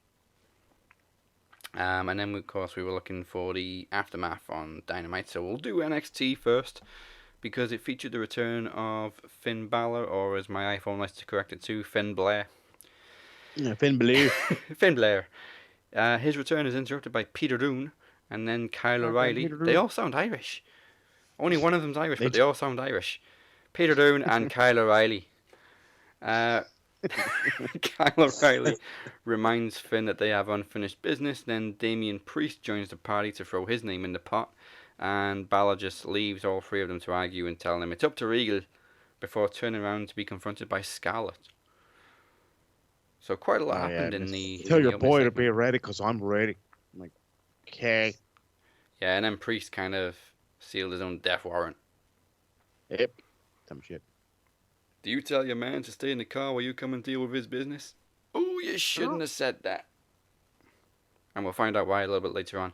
Backstage, Peter Dunne is attacked by Killian Dane because, of course, he tried to decapitate him with a car door. Dead. You tried to end my career, will you? Dane, dead. That one other guy, dead. Try to end my career, will you? Yeah, that, of course, like a set up a giant match leprechaun. between later on. Jake Atlas got another win. It was a good match. Yeah, good win. His success is picking up a little bit over Isaiah Swerve Scott, much to the dismay of Swerve. He wasn't happy about it. He was not about the handshake and the sheer utter disgust on Jake Atlas's face. I was like, oh, he's pissed. I mean, I don't even remember the last time we saw Swerve, so. I don't know. I see this guy doing his podcast more than anything lately. It fucking sucks because he was all about he was in the Cruiserweight Championship reign, or like in the picture, and now there's just some fucking weird dude I've never heard of who's apparently the #1 contender. Yeah. Grizzly Young Veterans defeat Imperium and the Walmart Young Bucks in a three-way tag. Very Fucking decisive. geeks. Whoever Everrise. I know they're fucking geeks. Oh, okay. Yes, they are nerds. They're like, oh man, we're not, man. You guys wrestle. I'm like, oh my god, get fuck out of here then. Go. Io Shirai attacks Tony Storm and to brawl into the arena with a little bit of assist from Ember Moon. So if this was the case, what was the point in setting up Raquel pinning Io in War Games? For reasons? Yeah, reasons. There's been a lot of complaints about that War Games match. Yep. It was the worst booked thing I've probably ever watched. I will definitely say the result made no fucking sense. No, well, okay, not at all. let me drop some history real quick. I've seen most of the War Games matches. I'm really thinking my absolute hardest of what War Games match had the fucking faces with the goddamn advantage. I can't really think of one. And then they lost anyway. On top of that, exactly. Well, they lost anyway, but on top of that, you have the faces having to get heat on a heel, who then another heel comes in, makes the baby face save. They're in there doing shit to do shit. None of it made sense. None of it was a story. Nothing was nothing. And then you have fucking crazy ass EO jumping off the thing with a fucking trash can over her head. One, if she would have landed like Pat McAfee landed later, dead. Ball game, it's over. Like, call it an end. And then on top of that, Dakota Kai, dude, you're a fucking asshole. Like, you stomped the shit out of this can. You can't pull her out. She's obviously hurt, but like not hurt to the point where she can't do nothing. But this whole, what was it, the spot where fucking Candice grabs the chair. Oh, that and I'm pissed like, me oh, off. you see her put the chair on top of you, and I'm like, okay, don't jump. And she jumps anyway, and I'm like, okay, that pissed me off. And then it broke fucking Candice's arm. Poor Candice's arm, man. So it's like, what in the fuck was the point? And then they lost. Then EO lost so goddamn bedsheet clean. It's not even fucking funny. It's legitimately one of the worst like booking decisions I understand where they're going and I get that, but this could have been done with minimal thought. Thought. It made no sense for the story either. You could have easily injured EO, and EO's dead. Now she's laying on the ground, and then she needs to make the babyface come back. So rather than play, hot potato with, I'm going to hit you with this ladder so you stay outside, but I'm going to keep coming back. Rather than, think to myself, I can just climb this cage and jump in. She battles with fucking goddamn Raquel for 10 minutes trying to get into the fucking door. Like an absolute moron. Well, I hate the fact that Raquel Gonzalez got the pin, but I also look at it from a stance of, number 2, I don't want to see it, and number 3, but at least I guess there's a new challenger for EO. Somewhat, kind of, maybe. Trying to add a little positivity to it. It made no sense for the story either, because the whole point of the match was revenge for Shotzi. Mm-hmm. Yes, Raquel Gonzalez pins the champion. What cool take, though. Like, did Road Dogg book this whole thing? Maybe it was the Dog of Road. Man, I don't know if it was Road Dogg for sure, but a man booked this match, he made these women look like shit. I blame Terry Taylor. What did Terry Taylor do? He's back there doing something. Friggin'. Oh, that's what you get for being back there doing something. Red Rooster. It's the fucking Red Rooster's fault. That's it. Just blame the Red. Well, that's a pretty nice segment. Well, actually, there was a segment before we get to the Garganos. Ciampa defeats Cameron Grimes while Thatcher keeps a close eye on the match. And then Grimes just made the mistake of stepping up to Thatcher and pretty much gets his ankle broken. You dumb shit. Like, why would you do that?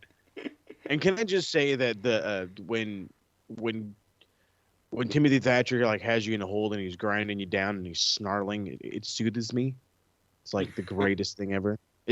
I love Timothy Thatcher. Like Cameron Grimes is great, but Timothy Thatcher is my hero. He did it so smoothly as well. Just grabbed the ankle like nothing, and who are you telling up to me? Ankle pick. Love it. Okay, now we can segue into the Garganos celebrating as Johnny presents Candice with a trophy of Shotzi's head. What the fuck was this shit? Well, we got a new faction apparently. I don't know if they were trying to paraphrase The Mandalorian with "This is the way" or whatever, but they kept saying "That's the way."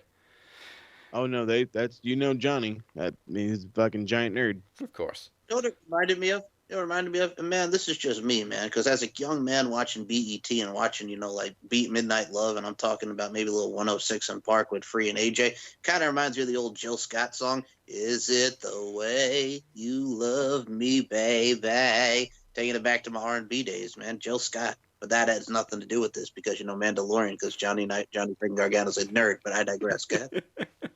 Fucking left field if there ever was one. God damn. It's not a regular episode unless we get a pop culture reference. Yes. Well, that was as left field as left field can go, my guy.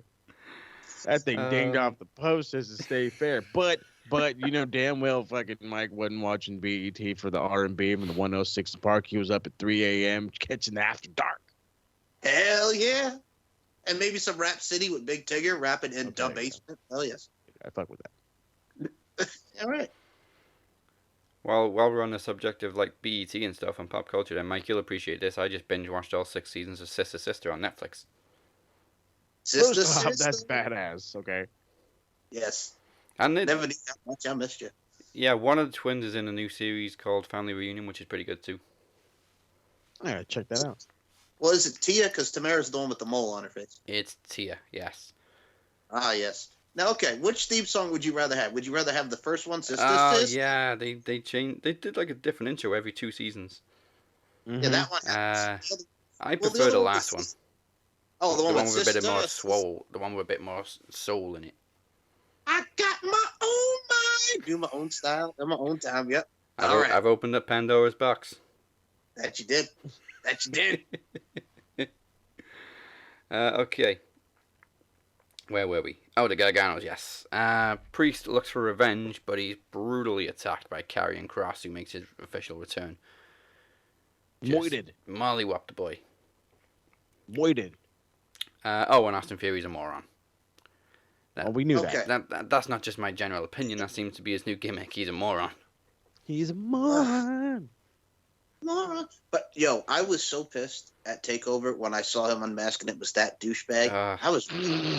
And then he paraphrased one of the greatest lines in WWE history. This fucking... Well, he didn't paraphrase it. He said exactly how it was, but in a different context. Goddamn noob. This fucking loser is like, it was me, Austin, pointing to himself. I'm like, okay, you're a prick. Like, you're just a fucking prick. You know what? Austin Aries should have done that when he was on Master Suicide. See, that would have at least been cool. Okay, so it looks like we're getting Karrion Kross and Damian Priest. I don't know what the hell's going on with Gargano. I'm guessing Leon Ross got to get a rematch at some point. Yeah, probably. Probably not. You've had your 15 minutes of fame. I need to see Thatcher in there or something. Give me somebody fresh. Yeah. Well, I mean, somebody fresh. Gargano's a 3-time freaking champ now. And that's what I'm saying. Time to bring in somebody brand new because he never defends. Well, not never defends. He always loses in his first defense. Yeah, it's very rare for anybody to hold a championship in NXT multiple times. Well, they feel bad for him because they don't think they ever want to give him the NXT title again. Yeah, and also he never wants to go to Raw or SmackDown, so they got to keep him around doing something. Right? Which I respect him so much for. I don't even know what they would try to do with him in the main. Like, Vince would look right at him and be like, okay, well, you can go sit in the back if you want. Well, he got his taste when they brought him and Ciampa up. Okay, we're going to put you on Raw. Okay, what are they going to do with us? They're going to reunite DIY, but we're currently feuding. Yeah, but it's Raw. Yeah, but it's DIY. Come on, now. You got to do it yourself. Okay, I'm never coming here again. Well, yeah, no shit. That they don't have the wherewithal to talk to the guy that is in the same fucking, writing room and like, hey, are they in a feud? Oh, shit, they are. Oh, okay, we couldn't put them in a tag team together. Vince walks in. I don't give a fuck. And walks away. Well, what the hell's his problem? Nobody can get a steak. He needs another steak. We've still got a supply of DIY t-shirts we need to move. That's probably true. I would hate to see what they did to either one of them if they ever did get put on Raw or SmackDown. I mean, Ciampa might be okay if they let him go full heel. But the only way he'd be okay. Lost. Gargano's heel could not work in the main. No. It just barely about works in NXT. Well, because you don't feel like he's a heel in NXT. No, you feel like he's an idiot. Exactly. You feel like he's an idiot. Like he's kind of just fucking lost his marbles. That's the way. That's the way. Oh my god. Okay, hold on. I have one final thing to bring up about this whole thing. Yes. So, talking back to pay-per-view, when the fuck did Johnny get so goddamn rich to hire fucking Retribution to come out and be like the 15 different fucking Scream Mask guys? Wasn't this guy bitching about a free TV? Yes. He can't go buy a TV, but he's got all his money to pay these fucking dorks to interfere in this match. And a Hummer. And a Hummer. Like, what the fuck is going on? Poor bastard can't buy a TV. He's got a Hummer. He's fucking paying all these geeks. He got us can on his somehow have payroll. an entire pay-per-view in his house. Probably. Like that takeover in your house. He left his house, went through the door, and ended up in the NXT arena. He said, yeah. He says, you remember that whole takeover in your, he's like, remember that whole in your house thing where they give away a house? You don't get the house. It's my house. He slams the door. So basically, and then the first thing he does is put up that goddamn picture of Doc Hendricks. Oh yes. Basically, Gargano is rich and tight. Exactly. He's basically Scrooge. He is. He's the same height as Scrooge. Yeah. No, he's shorter than. Well, maybe Scrooge McDuck. But Ciampa can be the ghost of Christmas past. Well, yeah, look at that beard. Works perfect. That would work. Who can be Tiny Tim? Can't be us. Leon Ruff. Leon Ruff, yes. Priest is definitely the ghost of Christmas future because he's big and scary. If not Leon Ruff, Cameron Grimes. Oh, Cameron Grimes can definitely be the ghost of Christmas present because he's so jolly. Yeah. Oh boy, we just completely rewrote the Christmas Carol with NXT. You're welcome. Yes, happy Christmas, people. Now you're gonna get an Undertaker version in a couple of weeks. Now just imagine this when you're all hammered on eggnog. Yes. Which version of Christmas Carol is this? The one with Johnny Gargano? They're like, wait, what? This is like the 15th version. It's okay. It's kind of funny though. I mean, I am saying nothing. I watched like the 11 Somebody's different versions. goddamn car alarm's going off. Don't you understand? I'm trying to record a world-class podcast over here. With Sam Sons of fucking bitches. Roberts. Okay. Peter Dune and goddamn Peter Killian Dane. We're in action. We've done getting the win with a little bit of assistance from Larkin and Birch, even though Maverick tried to help, but what the fuck's he gonna do? Honestly. Absolutely nothing. That's what he's gonna do. Nope. First of all, he's tiny. Second of all, there's two of them. Exactly. I mean, your wife stood a better chance on Impact. And the main event, again, just doesn't really make sense because Raquel pinned the champion was Raquel Gonzalez defeating Ember Moon. Why? So, yeah. Now that we've passed it, I'll do it one last time until next November. Is over. No more war games. Unless, of course, retro rewind. All right, there you go. Yeah, we're gonna go back to the old war. Actually, there is a War Games match. Duh, Fall Brawl. Yay. There you go. So War Games ain't completely done, but it's not War Games. It's more of just the like original War Games. It's War Games. It's whatever. I think it sounds better with Regal. Oh, hey, by the way, did anybody else notice, or I don't know if you guys noticed, but anybody know that Pat McAfee went on his show with a neck brace? Yes. Selling kayfabe like a motherfucker? That's how you do it. I love that guy. Wasn't one of the dudes like laughing at him for wearing the Yes. He's like, what are you doing? It was Ty. He's like, what the hell? He said, hey, I went through fucking hell last night, okay? He's like, we lost those goddamn scumbags, the Undisputed Era. He's like, it was a fluke. I love the whole thing. He is legitimately our era's Andy Kaufman, but he can actually wrestle. Yes, that's a good comparison. He makes he's not making a joke out of it. He's I guess he's being more of like a better version of Andy Kaufman because Andy Kaufman was just shit all over it. But that's how he got the heat. Pat doesn't shit on it. He's like, oh yeah, I could do it too. He plays up I fucking was a punter in the NFL. I could do that. It's no big deal. I'm an athlete. But so I guess in a way he pokes fun, but then he goes in there, shows you he can do it. But then because he loves the business, is sitting there and rocking kayfabe. And it's great. I love it. You know what Pat McAfee is doing, Moses? What's that? He's all about it. It's all about it. That's right. How you doing? Keep it moving. Keep moving. Okay, moving on to Dynamite. We kick it off with the Young Bucks claiming they haven't seen or spoken to Kenny Omega. before being jumped before the bell by the Hybrid 2. The Bucks, however, do get the win with stereo knee strikes to Angelico. Whatever. In Helico. Helico. This is where I shorten it to just Helico. Yeah, there you go. That'll work. It sounds. Well, hold on, wait a minute. When you would shorten it to Helico, it sounds like a friggin' gas station. Want to go to Helico and Texaco, man? What the hell? Yeah, but when you say Angelico, I just think of Rugrats, Angelica. Yes, Angelica. Get some cookies.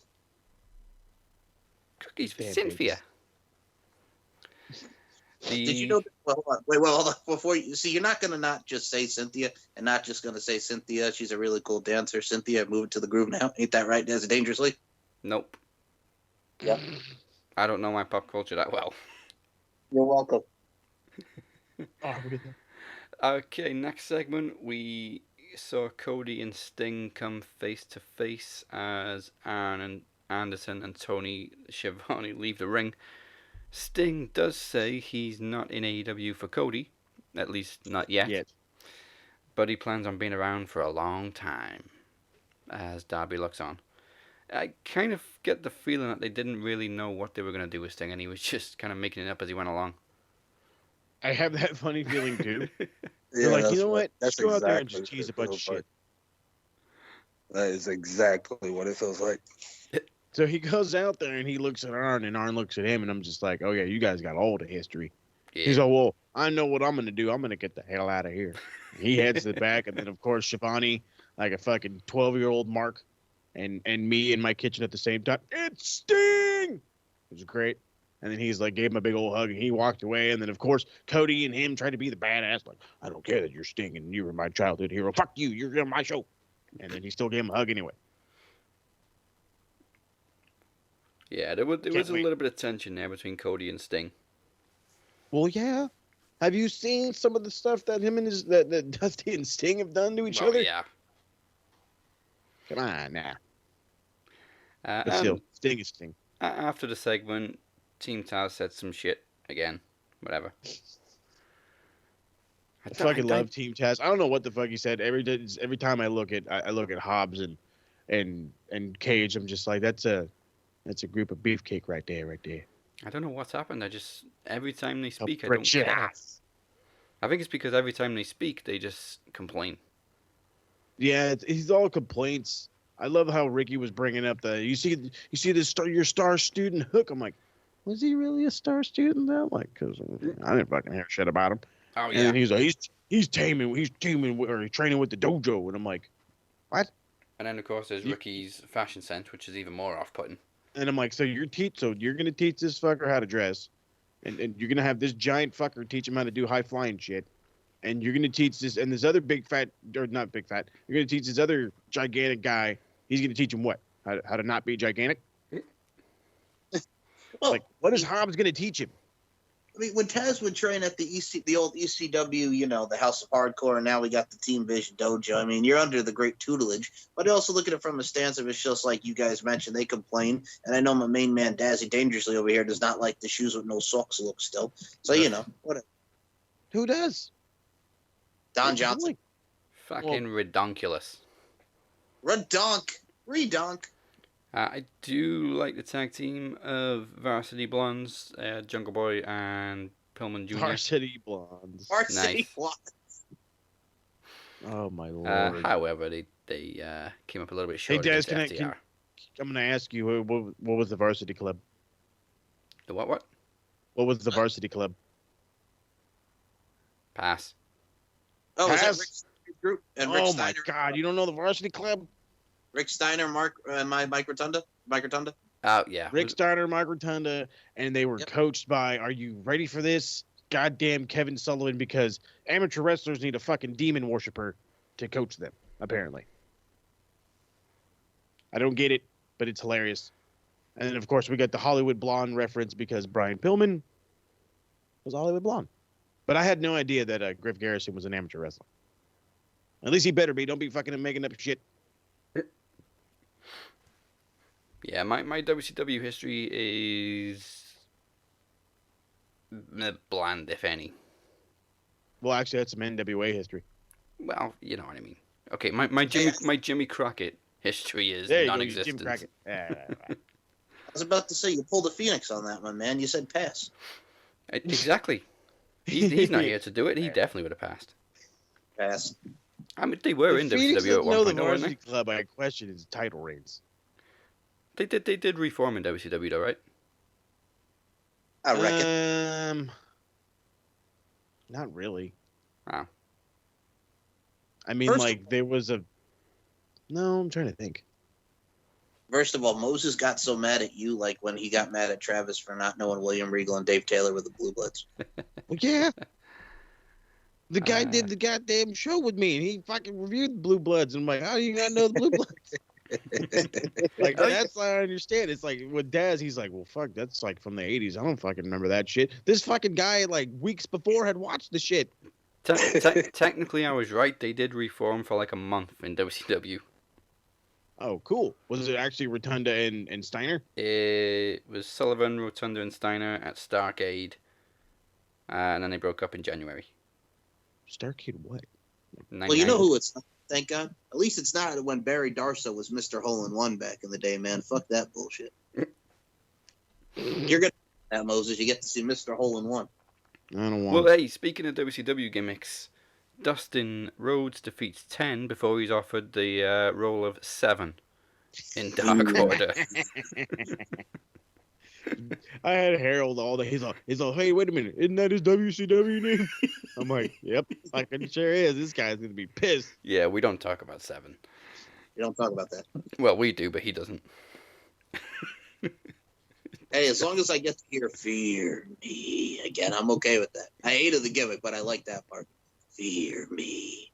The fucking balls to do that gimmick, Jesus. Well, they teamed back up in '99. There you go. See? What a fucking weird ass year. And then again in 2000, calling them Varsity Club 2000. Oh, and All Japan. The Attitude Era is kicking off. Let's reunite the Varsity Club. You do realize Vince Russo was taking the book here, and Kevin Nash was on the book for a little bit too. Yeah, bro. So what we're gonna do, bro, is we're gonna have the Varsity Club get back together, bro. Bro, here's what we're gonna do. We got old timers. We're talking about legends like Jimmy Snuka. We're gonna have him face Jeff Jarrett in a cage, bro, because you know he's the king of the mountain, and we know Jimmy Snuka can fly high, bro. So yeah. Hey, who turned off my Jerry Springer? Yep. Him and Ed Ferrara booking wrestling while watching Jerry Springer. That happened. Now anybody I can't watching stand Dynamite? Jim Cornette, but I love all of his old stories. Me too. Anybody watching Dynamite who didn't understand the 7 reference, you're too young, bro. And you know what? And you're probably lucky for that. Yeah, actually, yeah. You're very lucky. Don't Google it. Please don't. You will be utterly disappointed and may never want to watch Dustin again. Now, following a sit-down interview with Tony, Brandy feels disrespected by Shaq and then throws a glass of water over him. Shaq Daddy came in. Look, he's very sorry about the disrespect that she came in with her. She knows that I don't mean no disrespect to Cody. I'll smack Cody around, okay? You don't tell Big Shaq Daddy what to do, okay? I'm a 15-time world champion, okay? I beat up Kobe. Kobe don't do shit without me. I was Kobe, okay? Kobe lived through me now. That was my Shaq impression. You're welcome. Now, you know what I would have loved him to say? You know what I would have loved him to say after she called him an overgrown asshole? What? Bitch, do you know who I am? I was Kazam. Hey, don't forget Steel. Yes. Oh, God. I would have loved it when he started rapping What's Up, Doc, Can We Rock, man. I would have laughed if he would have started rapping What's Up, Doc, Can We Rock. I would have been all about it. Steel was so bad it was good. Yep. No, it wasn't. No, you can't do that. I liked it, but I was like 9 at the time. I was going to say, how old were you? I will say the movie Kazam was terrible, but the soundtrack was on fire. You got the Barrio Boys singing "I Get Lifted." Yep. You got Backstreet Boys. Dude with this fucking Carl. I don't know what the hell you're talking about. Kazam was my shit when I was a kid. Again, when you were a child. I was a child too when I used to watch on Disney Channel, but as I said, I grew up and I'm like, okay, this is kind of cheesy. But the movie itself had its moments. Like I Am Kazam, Ooh Man, and We Genie. Like it had its rapping moments, man. And the fact that he's about as interesting as his pituitary gland, so you know. I underestimated. I was 7 when Steel came out. Really? Oh, wow. Fuck, I'm old. Oh, I'm looking at the Damn. reviews now. It gets a 2.8 on IMDb and a 12% on the old Rotten.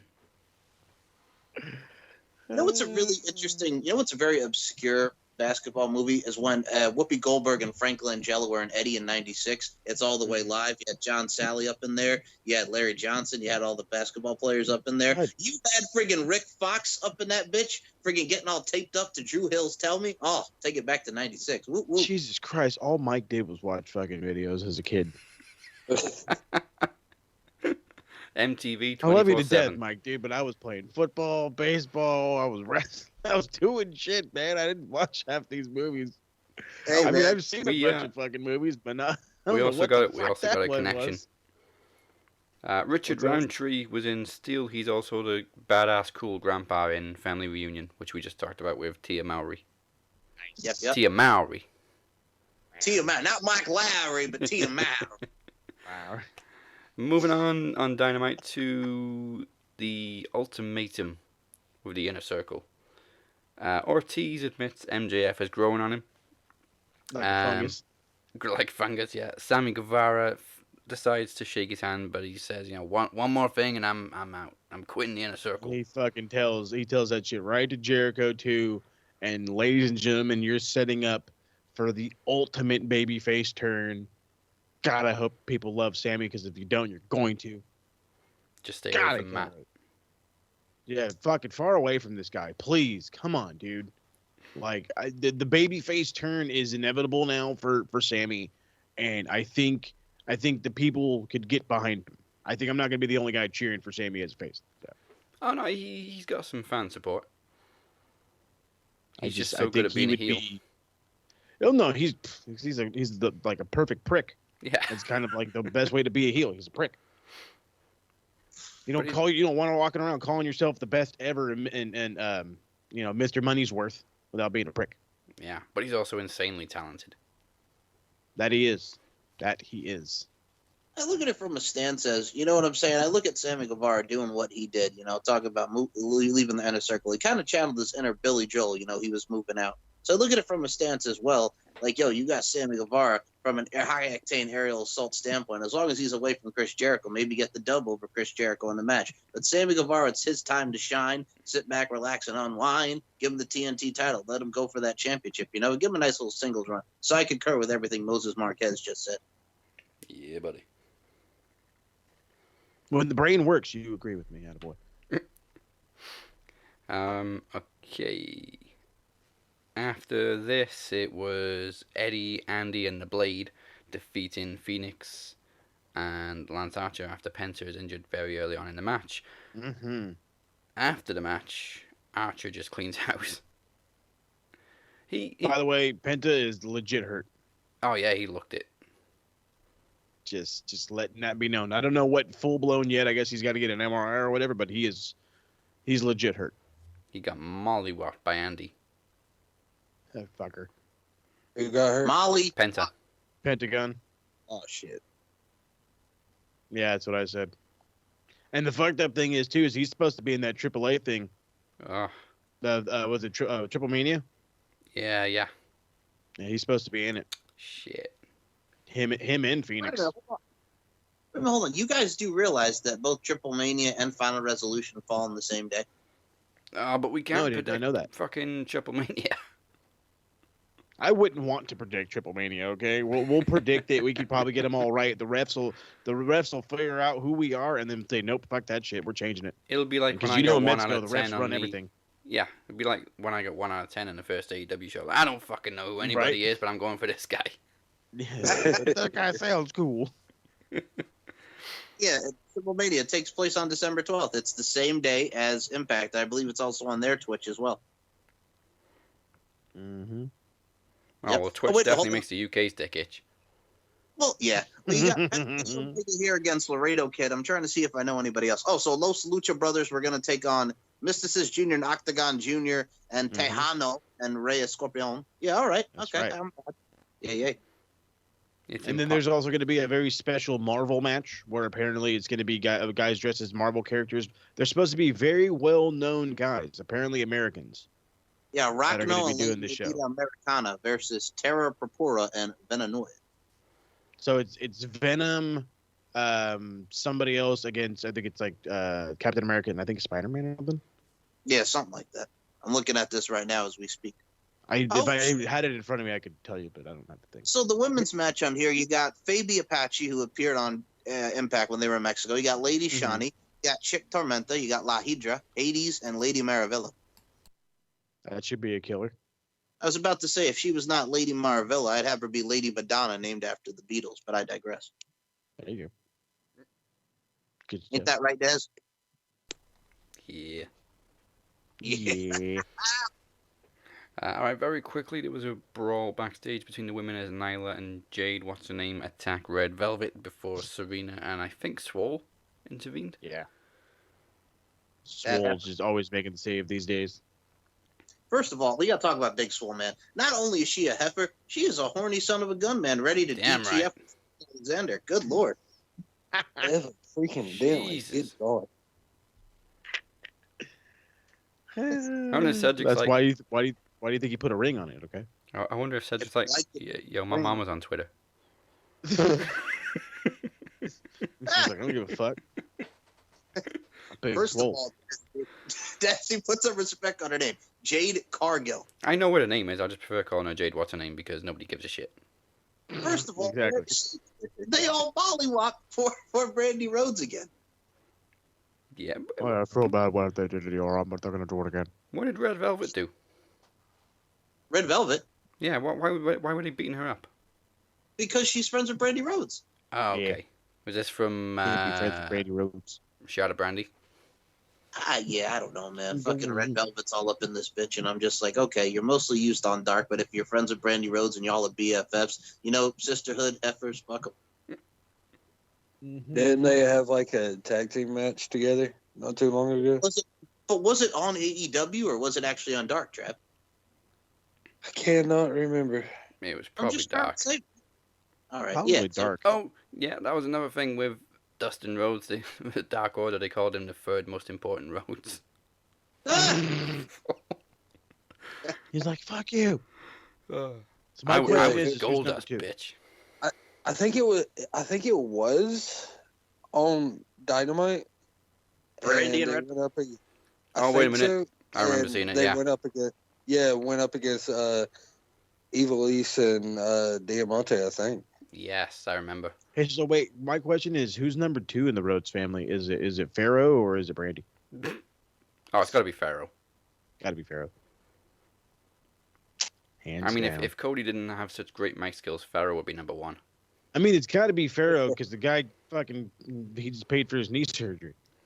Dog got knee surgery. Dog's living life. That's the goodest dog. Mm-hmm. Now, Tasha Price, obviously a jobber, got a horrifying debut as she took on Abaddon. Anybody else get a strange boner when Abaddon shows up? No, just me. Okay. I don't consider it strange, but yeah. All right. I thought you were going to say I consider it and then change your mind. What's the chick that you faced Well, again? it's pretty routine to me. Tasha Price. I've heard that name. Yeah, she's been around the way for a little bit. That's the one for me. You know, she was actually, I think, one of the people that was in the Mae Young Classic or like an alternate in the Mae Young Classic. I remember hearing her name come about. So, all right, cool. Yeah, most people who were in the Mae Young Classic but didn't get very far end up in AEW. Yeah, that's true. That's very true. Yeah, watching that, I think it's kind of cool. You know, we actually have a fresh challenger for Hikaru Shida now, which I'm digging. Like I've been saying for a couple of weeks, they've injected some life into the women's division, and Shida tried to confront her fears and just, man, she smacked the shit out of Abaddon with that kendo stick. That she did. Mm-hmm. That was such a sweet shot. Well, yeah, because she's afraid. Get away, you demon! It was demon bang. And then Abaddon kind of did her own shtick of Michael Myers Undertaker sit-up, but she put her own spin on it. Nice. I'm gonna call it right now. I'm saying she's gonna take the title off of her. Oh yeah, and then who the fuck is gonna take it off her? While they've got the opportunity with less live crowds, I hope they do something like Exorcist of spinning Abaddon's head round with the special effects. That would be awesome as hell. Okay, Omega and Callis take to the ring to cut the exact same promo they cut on Impact. Yep. Like almost word for word. But why?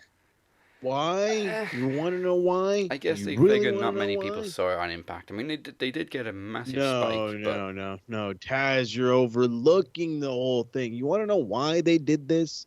Because fuck you. That's why. I'm fucking Kenny the Cleaner Omega. I'm gonna do whatever the fuck I want. At least that's what I felt. This fucking asshole pissed me off, motherfucker. I was so mad because I'm like, okay, like what kind of different spin are you gonna put out? Like are you gonna say like you're gonna come out and pull the NXT move like everybody in the AEW roster is on check? Be fucking ready. You're gonna pull Finn Balor. Don't be fucking praying to my kitty later. Because people are shit apparently. I was just hoping for more. And Don talks the same amount of fucking time that he talked in Impact, saying the same fucking shit, and then Kenny with the same thing. And I'm like, so what was the point of you going to Impact? Is to tell them the same shit because you don't think they're gonna fucking watch what we're watching? Because guess what, pal? They're on different days, and I'm probably gonna watch them both now. So, like, the fuck was this about? I mean, it was annoying, and it was so annoying to the point where all those closet hardcore WWE PP suckers are like, this is why AEW sucks. They're stale. One fucking bad interview, and they're stale all of a sudden. I wasn't able to watch AEW last night, so I didn't get to see it. Did they, what was up with the freaking Lex Luger reference from the bus. Tuesday? Classic Lex Just the Express. bus? Yeah. Oh, fucking hell. Like, was he when he was champion, he went on like a tour? Mm-hmm. No, the Lex Express, man. I'll be your Lex hero. Express. Oh, that was before. after he slammed Yokozuna. Yeah. Because that was a big deal. Oh, God. I can't. I mean, that was so bad. If both shows get a rating spike, then the plan worked. That's the point. I mean, the idea is not to I guess overbuild or continue to build Kenny Omega. It's to continue to build this idea that he's going to be a collector. He's going to be this era's Ultimo Dragon. You're going to see him show up one day. He's going to have, he might have the Impact title, AAA title, AEW title, maybe the fucking MLW title. He can't travel to Japan, which I think if he does, I love New Japan. I fucking do. But I legitimately think that if they go to Japan, the very, very first company they need to work with is Noah. I think that's the best way to go, because you already know that if the travel ban gets lifted and we can do the thing to Japan, they're going to want to go straight to New Japan because that's where all of these guys were. New Japan. Guess what? New Japan kind of doesn't want to do anything with AEW. They might, but now that Harold May's gone, that possibility has gotten a little more open, but I've heard nothing. And it's like, now is the time to go to Noah because Noah's got some of those outstanding wrestlers that nobody knows nothing about. Guys like, I'm trying to think of all the dudes I just seen. Amici Marufuji. Thank you, Marufuji. I've been trying to fucking say his name. I don't know why I wanted to call him Miroshiro. Marufuji. Like, Marufuji's over there. Like, there's just a lot of really good talent. Look how good Eddie Edwards went when he was over there and he won the GHC title. Yep. It's a very popular promotion. You can get a working contract with those guys, and guess what? You could be that bridging gap between them and New Japan because you could take that relationship you have with Noah, and 6-7 months down the line, go up to whoever's running it in New Japan and say, okay, I want to bring your stars to America and make them stars here. And that's all they really want. We're not going to get an Okado. We're not going to get a whatever the fuck Naito was in TNA. We're going to actually see, huh? I said, oh God, man, he was a part of that friggin' No Limit. Remember that, Daz? No Limit? Yeah. So like I said, I remember little bits and pieces of when they tried, and they had Suzuki, well, not Suzuki. Oh my God. No wait, was it Minoru Suzuki in Impact or TNA for a little bit? No. Shinsuke Nakamura was. He was there. He even had the old school fucking IWGP title around his waist. Yeah, he wrestled Elix Skipper. Yeah, like so. My point is like that was terrible, and AEW can make up for it. And then now that Impact is better, maybe they can make up for the mistakes being made. It's just, Triple H pulled out the whole, oh, we're open to business, we're open to work for anybody as long as it benefits us. Guess what, motherfucker? This isn't in the business of benefiting you. This is in the benefit of the fucking wrestling fans. This is for us. This is for all the fucking years that you gave us the same dog shit crap for fucking ever. The fact that fucking Randy Orton is still in the goddamn main event title picture, and the guy fucking debuted before I was a goddamn freshman in high school. Okay, I'm fucking gonna be 31 years old. I have a 3-year-old fucking son, and the guy's still a main eventer? It ain't Bruno Sammartino in there, dude. Okay? John Cena, I guess in a way I can kind of sort of understand it because he makes the names, and he's a better wrestler than Randy Orton. Randy Orton is as plain as they fucking come. And I love Randy. I'm just new. I need new. And AEW, fucking you go into Impact, that's a start. MLW's next on the list. Do them. See who else in the fucking states we can work with. Make this shit legit again. Make it territory based even. That you know how great the territory days were? Fantastic. I can't shut up about them. That's why I do a retro show. As long as, because he was talking about the belt collector, as long as he's not Austin Aries on that. Ugh. And I remember do it right. TNA having a relationship with Noah as well back in 2017. Yeah, that's and then that wasn't too bad. Yeah, it just got fucked up by Global Force. GFW. Yeah, blame Jarrett. With friggin' Chris Bordetsky and friggin' PJ Black beating Bobby Roode for the King of the Mountain title, then Bobby Roode won it back. Brian Myers and Trevor Lee winning the friggin' tag titles and then losing it right back to the Wolves. Oh! And then we friggin' see people like that, you know what I'm saying, coming in, and they friggin' a big deal out of Chris Bordetsky. I'm like, the last time he was relevant when he was doing the Peck Pop of Love on Monday Night Raw. Goodness gracious, man. Fuck that. And there's a little bit of a connection here because Noah also formed a partnership with Canadian promotion BCW. No, not the one from the video games. Border City Wrestling. Border City merged in 2010 with BSE Pro to create, wait for it, Maximum Pro Wrestling. Nice. MPW. Ugh. You know what the best thing, though, with the Border City stuff? Because I know they do a lot of Twitch shows at Impact, but you know what Border City Wrestling did give us Dazzy Dangerously in 2005? No. What was that? They gave us Jeff Jarrett beating Raven for the NWA World title and the heel turn of one Chris Harris and James Storm, America's Most Wanted, baby. Oh. Well, we also don't have to worry about copyright infringement because Maximum Pro Wrestling was founded in 2010 and closed in 2012. 2012! 2012!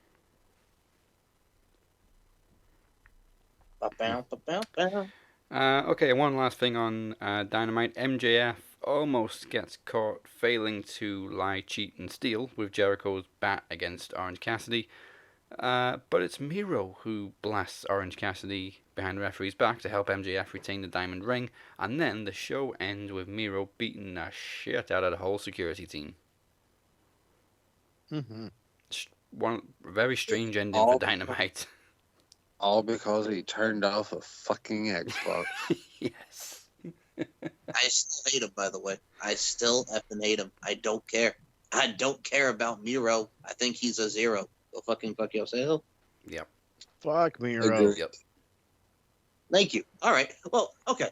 Let me put this as well. besides Miro, I'm also getting a little agitated because when the actual fuck did Matt Hardy turn heel and now he's friggin' going all iconic and he reminds me of Big Money Matt from 2016? Isn't he? He is Big Money Matt right now. Where the fuck did that come from? Because he goes from friggin' being, deleted and the friggin' broken and woken and all this shit. Watch BTE. Oh. Gotta watch BTE, guy. Fucking Matt does this shit all the fucking time, and I can't stand it. I want to fast forward it, but it's honestly funny.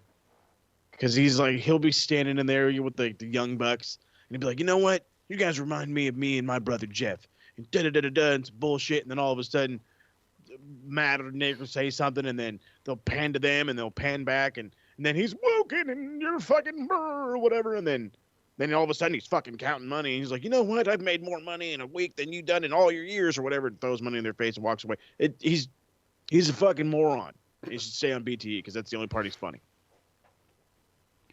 It's the worst. I hate it. But it hurts my soul, man. It hurts my soul because I don't care about Matt Hardy anymore. Nope. That shouldn't hurt your soul. That should be reality. First and foremost, I'm a these big fucking Hardy guys. These fucking guys debuted when I was in middle school. All right, Mister. I was in middle school still, man. Still legendary status. While you're sitting over here talking about derp Japan. I don't mind the legendary status. That's fan-fucking-tastic. But your legendary status does not need to be killing young talent. Very true. Very true. Not to mention, his fucking brother should not constantly be a goddamn DUI joke. If you're going to fucking use him, fucking use him. If not, get rid of him. He's not a fucking DUI joke. Get over it. Yeah, he's made some bad fucking decisions. You don't need to fucking write about that. Because then now you're giving this young group that, all this was is Jeff Hardy. He's just a fucking alcoholic. He's just a fucking dude with DUI issues. How about we fucking play it up that this guy used to kill himself damn near literally just to put on a show for us? Can we do that? Can we stop making a fucking mockery of the guy? Well, true. We also got him with Riddle now, so that's good. Bro, nuts, and that's fine. I understand that. And again, I don't fucking understand how you do not get the simplicity of this character. The simplicity of fucking Matthew Riddle is gobsmackingly obvious. He is fucking Spicoli. Plain and goddamn simple. He's fucking Spicoli. He's gonna make fucking weed jokes all the time. He's gonna fucking, want to be your bro, because fucking when you're stoned, that's like the easiest word. It's one less letter than saying dude. You say bro because it's easier. Bro, you're stoned. You can't do shit. What's so goddamn wrong with this? I don't understand. He lost to Thatcher in NXT in this kick-ass looking match before even winning a fucking title. Then he fucking dips over to the main, and fucking Jackson Riker's getting more love than this fucking guy. Bullshit. Can't stand this shit. And, well, it's been 300th episode, and it's time for us to tap out and bid you adieu. So before we go, remember to like and follow Max Wrestling on Facebook, subscribe on YouTube, and follow us at Max Wrestling UK on Twitter and Instagram, if Instagram is working. We're also on SoundCloud, Spotify, Apple Podcasts, Google Play, iHeartRadio, and CastBox. Cast Bizarre!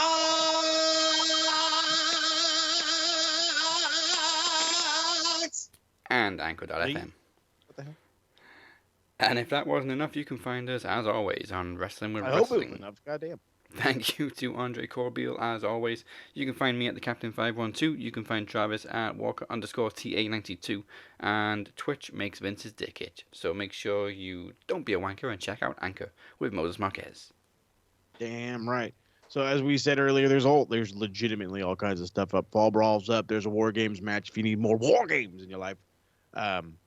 You get Imposter Sting and regular Sting, and then everybody gets mad at Sting, and well, you have to watch the rest of it. There's going to be I'm finally back to regular, just Raw and Nitro, so that drops Monday, following up with In Your House Mind Games. They're going to drop same day, both on Monday. I've been talking about it for fucking months and months and months.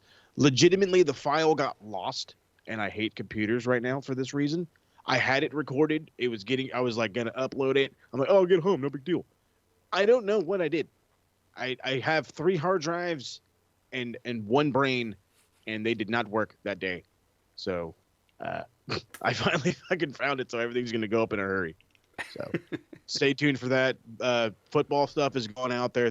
Oh God, the football stuff is ridiculous. There's going to be a mock draft. There's going to be a 7 rounds of mock draft. There's going to be, that's right, 7. Dustin's getting mad as I said it. There's going to be, we're going to talk about guys we should re-sign that are going to be free agents, big name free agents that should be signed, the whole shebang. So stay tuned. Season's almost over anyway, so it's going to be a whole lot more of what the hell can we do to make the team better. AKA hire me as a coach. Good shit. And he is the podcast machine, and this is why. Who's been on the mic with Mike? First off, that girl has my face. Sister, booyah. And number 2, girl has my face. How much I miss you. Okay, besides that, myself and Brittany Savage and her scrunched up face talked about some Christmas movies and all that good stuff. There was the debate about Die Hard on the Pop Culture History podcast, so you'll hear that. Ain't a debate, it's a fact. Hey, man, it happened. So she got a little bowed up about it. It happens for a couple minutes. Oh, so you wait till Netflix. Oh, okay, anyway, Mr. Wait Till Netflix, you guys can check that show out. You can check out my latest interview with Samantha Cole, artist from the 90s. She's worked with Shaggy on Love Me, Love Me, Love Me. Sugar. Yes. Oh, Shaggy, DJ. And she's toured with 98 Degrees, excuse me. A lot of interviews coming on that aspect, man. And, yeah, man, StephenMikeShow.com, LaundryFC.com. Latest episode with Sean Donnelly, the CEO, is up right now on all audio platforms. You can check me out, SM Show 1 or MCL92 or Pop_Culture_Pod or LFC_Pod at Impact Rewind on many different Twitter accounts. I'm a wrestling fan. I got some LFC up in there. You can check me out each and every week on the Max Wrestling Podcast with my main man, Dazzy Dangerously, my main man, Moses Marquez, and my main man, Travis the Walker Anderson. NetPicks Pod. I'm here, I'm there, I'm everywhere. Anywhere you hear my voice, you know it's going to be some good content, and man, I feel good right now. So yeah, Max Wrestling, 300 episodes, it's in the books. Whoop whoop. Oh yeah, hell yeah. Yes, and there should finally be some new net picks next week, and the week after, maybe next week, and it's definitely a Christmas episode coming as well. Yeah, man. In the meantime, Christmas. Join us next week for some tender loving care as we predict TLC, and it's also the last normal episode before New Year's Eve as we prepare for A Taker's Carol and the Maxie's 2020 Fatal Interaction. Now, go home, Roger. That's the bottom line. Goodbye. Mwah, and good night. I want to love you, PYT, pretty young thing. I'll eat some loving, TLC, toes, ladders, and chairs, and I'll hit you right there. Yes, I will. Truck God is coming for you, Cody.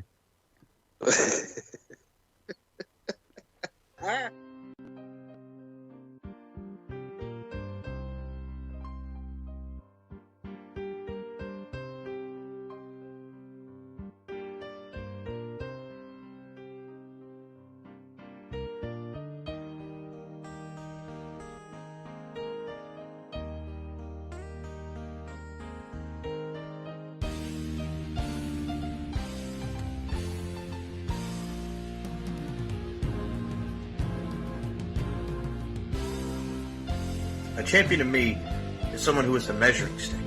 A champion to me is someone who carries himself with the utmost dignity and respect. And a champion to me is someone who goes out there each and every night and shows you why he is the best at what he does and who works his ass off night in and night out.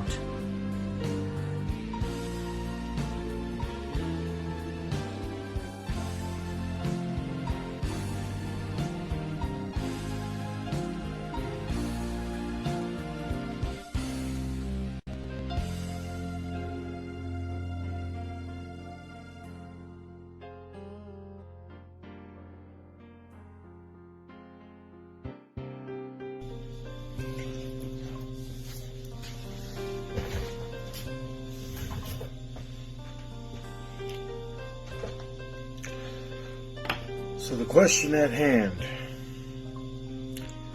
what is a world champion?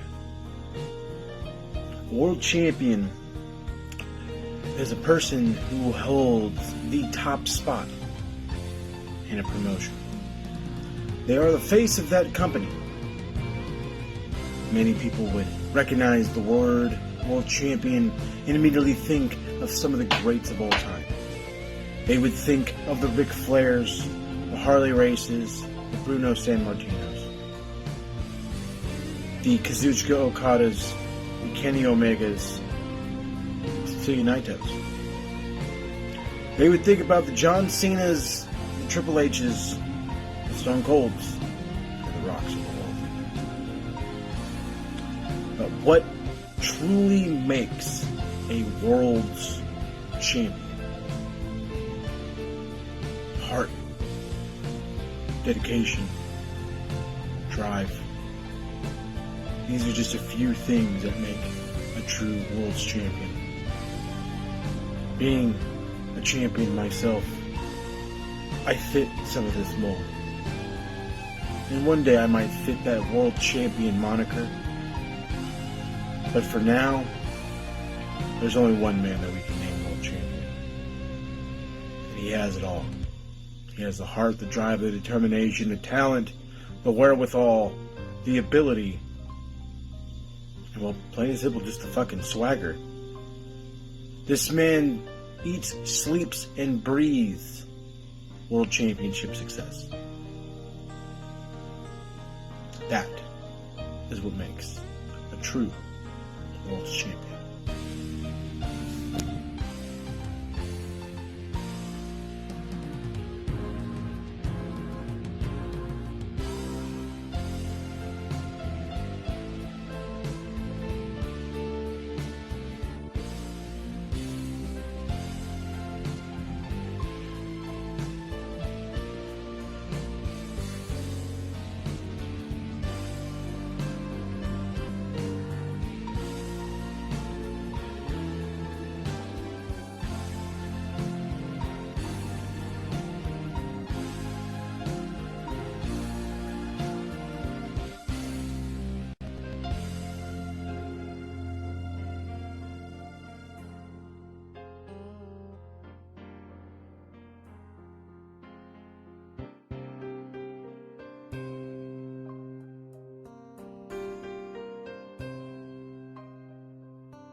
How's it going, everybody? My name is Master RWT Kingpin, Emir Blackbane Costello. And let me tell you something, bitch. I'm here to show some proper respect to the captain, Dazzy Lee. You know, Dazzy Lee, we all know that you're the first one to show up and the last one to leave. You spend countless hours editing things and making everything beautiful for Max Wrestling and everybody involved. And you know what, man? When I think about all the championships that exist, whether that's the Iron Bank or whether that's the Knowledge Championship, hell, even the Promo Championship, those are all just mid-card titles to me. But you know what?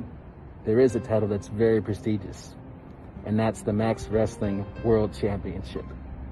And when I think about all the glory that comes with it, myself and everybody else realizes that there's only one person that's deserving enough to hold that championship. And that's you, my friend. So it is with great pride, pleasure, and respect that I, the Kingpin, present you, Dazzy Lee, the captain, with the first ever Max Wrestling World Championship. Thank you, buddy. The Max Wrestling World Championship can be put on the line in promo and trivia competition.